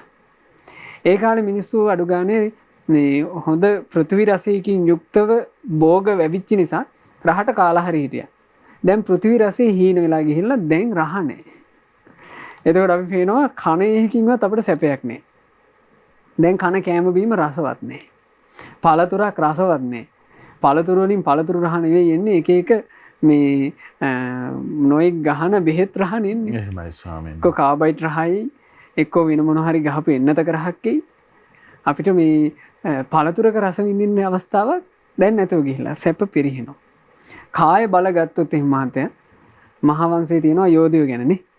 මහාවංශයේ කියනකොට තියෙනවා යෝධයෝ ගැන යෝධයෝ හිටියා කියන එකට ආය අමතර සාක්ෂි ඕනේ අනුරාධපුරේ පැත්තේ ගියාම පේනවා යෝධයෝ නැත්තම් ඒ වැඩ කරන්න බෑ. එහෙමයි සර්. මේ දැවැන්ත ගල් කණු හිටවලා ඊළඟට මහා දැවැන්ත ගල් මේ ජීවමාන කරවලා ඒ කරලා තියෙන නිර්මාණනේ. එහෙමයි සර්. ඒවා යෝධයෝ නැතුව මේ කාලේ ඒ කරපු නිර්මාණ මේ කාලේ සිමෙන්තියකින්වත් කරගන්න බෑ. එහෙමයි. ඒ තරමටම ඒ කාලේ දක්ෂයෝ හිටියා කියන එක අපිට ප්‍රකටයි. දැන් අද කාලේ ඒ යෝධයොත් එක්ක සලකනකොට අද කාලේ සම්පූර්ණ මනුස්ස වර්ගය පෙන්දෝ. එහෙමයි ස්වාමී. ඒ කාලේ හිටපු යෝධයොත් එක්ක සලකනකොට කාය බලයෙන් අතිශයින්ම දුර්වලයිනේ. එහෙමයි. එතනම ඊළඟට කර තමයි මහත්ය ප්‍රඥාව. ප්‍රඥාව දුර්වලයි. ප්‍රඥාව දුර්වල හින්දා තමයි අම්මා තාත්තා අවවාද කරනකොට අම්මගේ තාත්තගේ අවවාදයට යමෙක් හිතුවක්කාර වෙද්දී හිතුවක්කාර වෙන කෙනාට අප්පුඩි ගහනවා. හරියට හරි ඔහොම තමයි ඉන්න ඕන. අම්මලා තාත්තලා කියන පදේට නටන්න ගියොත් එහෙම ජීවිතේ විනාශ වෙනවා. ඒ නිසා ඔබ ඔහොමයි ඉන්න ඕනේ. අන්න ඒකට අප්පුඩි ගහනවා. ඇයි? මෝඩයි. ප්‍රඥාව නැහැ. එහෙමයි. ප්‍රඥාව තිබ්බනම් ඒක වෙන්නේ නැහැ. ප්‍රඥාවන්තයන්ගේ ලෝකේ අම්මා තාත්තා අවවාද කරනකොට ඒ අවවාදයට අකීකරු වෙන කෙනාට ප්‍රඥාවන්තයන්ගෙන් අවවාද ලැබෙනවා. ඕක කරන්න එපා. අම්මයි තාත්තයි කියලා කියන්නේ යහපත කැමති දෙන්නෙක්. ඒ දෙන්නගේ වචන ඉක්මවා යන්න එපා. අන්න ලැබෙන අවවාදේ. ඒ තමයි ප්‍රඥාවන්තයන්ගේ ලෝකේ. ඉතින් අපි මේ බණපද අහන්න වාසනාවන්ත උනානේ මහත්තයා. මේ ප්‍රඥාව පිරිහෙන කාලෙකුණත් නේ. එහෙමයි. අපිට බණපද අහන්න වාසනාව ලැබුණා. මේ පින්වතුන්ලා හැමදෙනාට බණපද අහන්න වාසනාව ලැබුණා. ඒ නිසා ප්‍රඥාවන්තයන්ගේ මතයද ගන්නේ මෝඩයන්ගේ මෝඩ මතයද ගන්නේ කියන එක තම තමන් විසින් තීරණය කළ යුතුයි. ඒ නිසා දෙමව්පියෝ විදිහට අම්මා තාත්තා දෙන්නෙක් හැමතිස්සෙම ඒ යුතුයකමෙන් ඒ වගකීමෙන් බැඳී ඉන්නවා දරුවන්ගේ ලෝකයට යහපත සැදීම කියන එක. එහෙම තේරුම් ගන්න. ස්වාමීනි අපට අවසර ලැබේවා. බොහෝ අර්ථයන් දහම් අර්ථයන් මතුවෙන හෝරා දෙක නිමා වුණා ස්වාමීනි. පුණ්‍යානුමෝදනා පිණිස වෙලාවෙන් කරගන්න අවස්ථාව ගෞරවයෙන් වන්දනා කොටගෙන ආරාධනා කරගන්න අවසරයි ස්වාමීනි. අද දවසේ දම් සභා මණ්ඩපය මේ සජීවී දහම් කතිකාවත වෙනුවෙන් අනුග්‍රහය දායකත්වයේ දරනු ලැබුවේ ඇමරිකාවේ පදිංචි පින්වත් චින්තක සිල්වා මහතා නිරන්තරයෙන් ධර්ම දානමය පින සිද්ධ කරන පින්වත් චින්තක සිල්වා මහත්මයා විසිනුයි අද දවසේත් මේ ධර්ම දානය සිදු කළේ. අද ඔබට බොහෝ කරුණු කාරණා ඉගෙන ගන්න ලැබුණා. විශේෂයෙන් අපි සිහිපත් කරපු කාරණේ අනිත් අයගේ දුක තේරෙන ලතෙත් හිතක්. අනිත් අයගේ දුකට සංවේදී වෙන ජීවිතයක්. අනුන්ට අයගේ දුක දකිනකොට අනුකම්පාවෙන් පිරී යන හිතක් පින්වතුන්ලා ඇති කරගන්න. ඒ සඳහා උත්සාහවත් වෙන්න. ඒකට ආස කරන්න. ඉතින් අද දවසේ ධම් සභා මණ්ඩපයෙන් අපි යම්තාක් පුණ්‍ය ධර්මයේ රැස් කළාද රැස් කළා වූ සියලුම පින් සියලු දෙවියෝ සතුට සිත් උපදවාගෙන අනුමෝදන් වෙත්වා. සියලු බ්‍රහ්මකායික දෙවිවරු සග්දෙවිඳුන් ප්‍රධාන සදෙව්ලෝක වාසී දෙවිවරු අප හැමදෙනාගේ ඉෂ්ඨකාමී හිතකාමී දෙවිවරු ලංකා භූමිය සුරකින්න සුමන සමන් දෙවියන් ප්‍රධාන සියලු දෙවියෝ සතුටින් පින් අනුමෝදන්ව දෙවියෝ දිව්‍ය සැපෙන් වැඩෙත්වා. දෙවියන්ගේ ආරක්ෂා රැකවරණ අප හැම දිනාට දෙවියෝ සලසත්වා. දෙවියෝද සසර දුකින් අත මිදෙත්වා. සාදු සාදු සාදු. අපගේ ගුරු දේවෝත්තම කල්යාණ මිත්‍ර පරම පූජනීය පින්වත් ලොකු ස්වාමින් වහන්සේට සියලුම පින් අනුමෝදන් වෙලා ගුරු දේවයන් වහන්සේ නිදුක් වෙත්වා නිරෝග වෙත්වා දීර්ඝායුෂ සම්පත්තියම ලබත්වා. ගෞතම සාසනය තුල උතුම් වූ චතුරාර්ය සත්‍ය ධර්මය පරිපූර්ණ වශයෙන්ම අවබෝධ කරන්ට වාසනාව ලැබෙත්වා. සාදු සාදු සාදු. රැස් කරගන්ට යෙදුනා වූ සියලුම පුණ්‍ය ධර්මයන් අද ධර්ම දානයේ සිදු කරන පින්වත් චින්තක සිල්වා මහත්මයාගේ නමින් මිය පරලෝ යන්ට යෙදුනා වූ පින්වත් මැටිල්ඩා සිල්වා මෑණියන්ට ලයනල් සිල්වා පියාණන්ට මේ සියලු පුණ්‍ය ධර්මයෝ අනුමෝදන් වෙත්වා. චින්තක සිල්වා මහතාගේ බිරිඳ වන තරංගා පතිරගේ මහත්මියගේ නමින් මිය පරලෝ යන්ට යෙදුණු ඥානා පෙරේරා මෑණියන්ටත් පතිරගේ දීපානී සොහොයුරියටත් මේ සියලු පුණ්‍ය ධර්මයෝ අනුමෝදන් වෙත්වා. ලසන්ත සිල්වා මහතා නමින් මිය පරලෝ යන්ට යෙදුණු සහන් පුතාට සියලු පුණ්‍ය ධර්මයන් අනුමෝදන් වෙත්වා. කේ ඉන්ද්‍රලතා මහත්මියගේ නමින් මිය පරලෝ යන්ට යෙදුණු පින්වත් එම් සීලවති මෑණියන්ට සියලුම පුණ්‍ය ධර්මයන් අනුමෝදන් වෙත්වා. තමන්ගේ නමින් මිය ගියා වූ සියලු ඥාතීන්ට සියලු හිත මිත්‍රාදීන්ට පින් අනුමෝදන්ව ඥාතීන්ගේ පරලෝ ජීවිත සැපයෙන් සැපයටම පත්වෙත්වා. ඥාතීන්ට මේ දුක් සහිත සංසාර ගමනින් ඊතා ඉක්මනින්ම නිදහස් වෙන්න වාසනාව ලැබෙත්වා කියන ප්‍රාර්ථනාවෙන් පින් අනුමෝදනා සිදු කරන්න. ධර්ම දානයේ සිදු කරනු ලැබුවේ පින්වත් චින්තක සිල්වා මහත්මයා, තරංගා පත්‍රගේ මහත්මිය ඇතුළු ඒ පවුලේ සියලු දෙනා පින්වතුන්ලා විශේෂයෙන් බලාපොරොත්තු වෙනවා මහා සංඝරත්නයට පින් අනුමෝදනා සිදු කරන්න. ඉතින් රැස් කර ගන්නට යෙදුනා වූ සියලුම පුණ්‍ය ධර්මයන් මහමෙවුනා වාසී රටලෝක වාසී සිල්ගුණ පුරණ පූජනීය මහා සංඝරුවනට අනුමෝදන්ව පින්වතුන් වහන්සේලා නිදුක් වෙත්වා නිරෝග වෙත්වා දීර්ඝායුෂ සම්පන්නියම ලබත්වා ගෞතම සාසනය තුල උතුම් වූ චතුරාර්ය සත්‍ය ධර්මය සුවසේම අවබෝධ කර ගනිත්වා. සාදු සාදු සාදු. රැස් කර ගන්නට යෙදුණු සියලු පුණ්‍ය ධර්මයන් ධර්ම දානයේ සිදු කරන පින්වත් චින්තක සිල්වා මහත්මයාටත් තරංගා පත්‍රගේ මහත්මියටත් නොඑක ආකාරයෙන් මේ පින්කමට දායක වූ සෑම සියලු දෙනාටත් සුජීවත්ව සිටින පවුලේ සෑම සියලු දෙනාටත් සියලු පුණ්‍ය ධර්මයන් අනුමෝදන් වෙලා සියලු දෙනාට නිදුක් නිරෝග සුව සැලසේවා දීර්ඝායුෂ සැලසේවා ජීවිතේ කරන කියන රැකී රක්ෂා ආදිය දූදරු මුණුපුරු මිනිපිරියන්ගේ අධ්‍යාපන කටයුතු ආදිය ਸਰව ප්‍රකාරයෙන්ම සාර්ථක වේවා.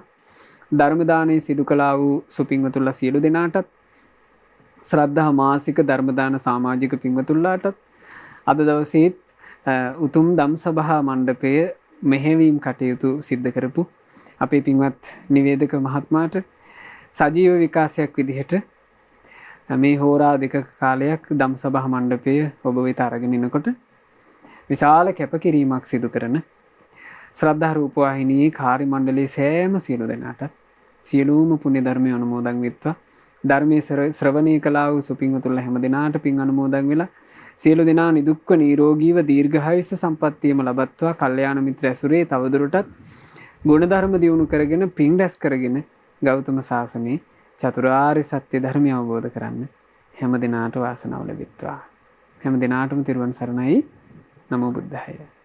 ඉතින් මහා සංඝරත්නය හැසුරේ දහම් කතාව ධම්සභා මණ්ඩපයේ අපේ ජීවිතවලට මොනතරම් වාසනාවන්තද කියන කරුණ යලිත් පසක් වෙනවා. ඉතින් අප කෙරෙහි අනුකම්පාවෙන්ම අපේ හිතේ ගුණයම දියුණු වේවා, අපේ හිත ධර්මයටම මුදුන්පත් වේවා කියන කරුණාසිතින්ම ගරුතර මහා සංඝරත්නය අදත් ධම්සභා මණ්ඩපයට වැඩම කොට වදාළේ. අපි හැමදෙනා මේ පූජනීය මහා සංඝරුවන අපගේ පින්වත් ස්වාමින්වයන් වහන්සේ සමා කොටගෙන වන්දනමාන කරමු. ස්වාමීනි අපගේ নমස්කාරය වේවා. උතුම් ධම්සභා මණ්ඩපය මේ මොහොතේ සිදු කොට අප යම්තාක් මහත්ඵල මහානිසංස උත්තම පුණ්‍ය ධර්මයෝ රැස් කළේද ඒ සියලු පුණ්‍ය ධර්මයෝ අපගේ පින්වත් ස්වාමින්වයන් වහන්සේට නොවලහාම අනුමෝදන් වේවා. පුණ්‍ය අනුමෝදනාවෙන් පින්වන්ත මහා සංඝරුවන සුවපත් වේවා. අපගේ පින්වත් ස්වාමින්වයන් වහන්සේට උතුම් චතුරාර්ය සත්‍ය ධර්මයේම අවබෝධ වේවා. සාදු සාදු සාදු. ඉතින් ඔබ අප හැමදෙනාම වෙනුවෙන් අද සදැහැති දායකත්වයේ දරන්නට යෙදුණු ඇමරිකාවේ පදිංචි පින්වත් චින්තක සිල්වා මහත්මයා ප්‍රධාන ඒ පින්වන්ත හැමදෙනාමත් පින ඇති ඔබ හැමදෙනාමත් අපි තාම දයාවෙන් සිහිපත් කරගන්නවා. ඉතින් ධම්සභා මණ්ඩපය පිළිබඳව පණිවිඩය සියලු දෙනා වෙත ඔබේ සමීපතමයන් වෙත රැගෙන යන්න ශ්‍රද්ධා රූපවාහිනිය ඔස්සේ ලක්කිරු ගුවන් විදුලිය ඔස්සේ ශ්‍රද්ධා ලක්කිරු අන්තර්ජාල සජීව අවකාශයන් ඔස්සේ ධම්සභා මණ්ඩපය වෙත තවත් කෙනෙකු කැඳව ගන්න ඔබට අවකාශ තිබෙනවා. එහෙමනම් ගරුතර මහා සංඝරත්නයේ ආශිර්වාදයෙන් අපි ලබන ඉරිදාත් ඔබ මුණ ගැහෙන්නම්. හැමදිනාටම සම්මා සම්බුදු සරණයි. නමෝ බුද්ධාය. මෙවැනි වටිනා ධර්ම දේශනා නැරඹීමට ශ්‍රද්ධා YouTube චැනලය සබ්ස්ක්‍රයිබ් කර සීනුව ලකුණ ඔබන්න.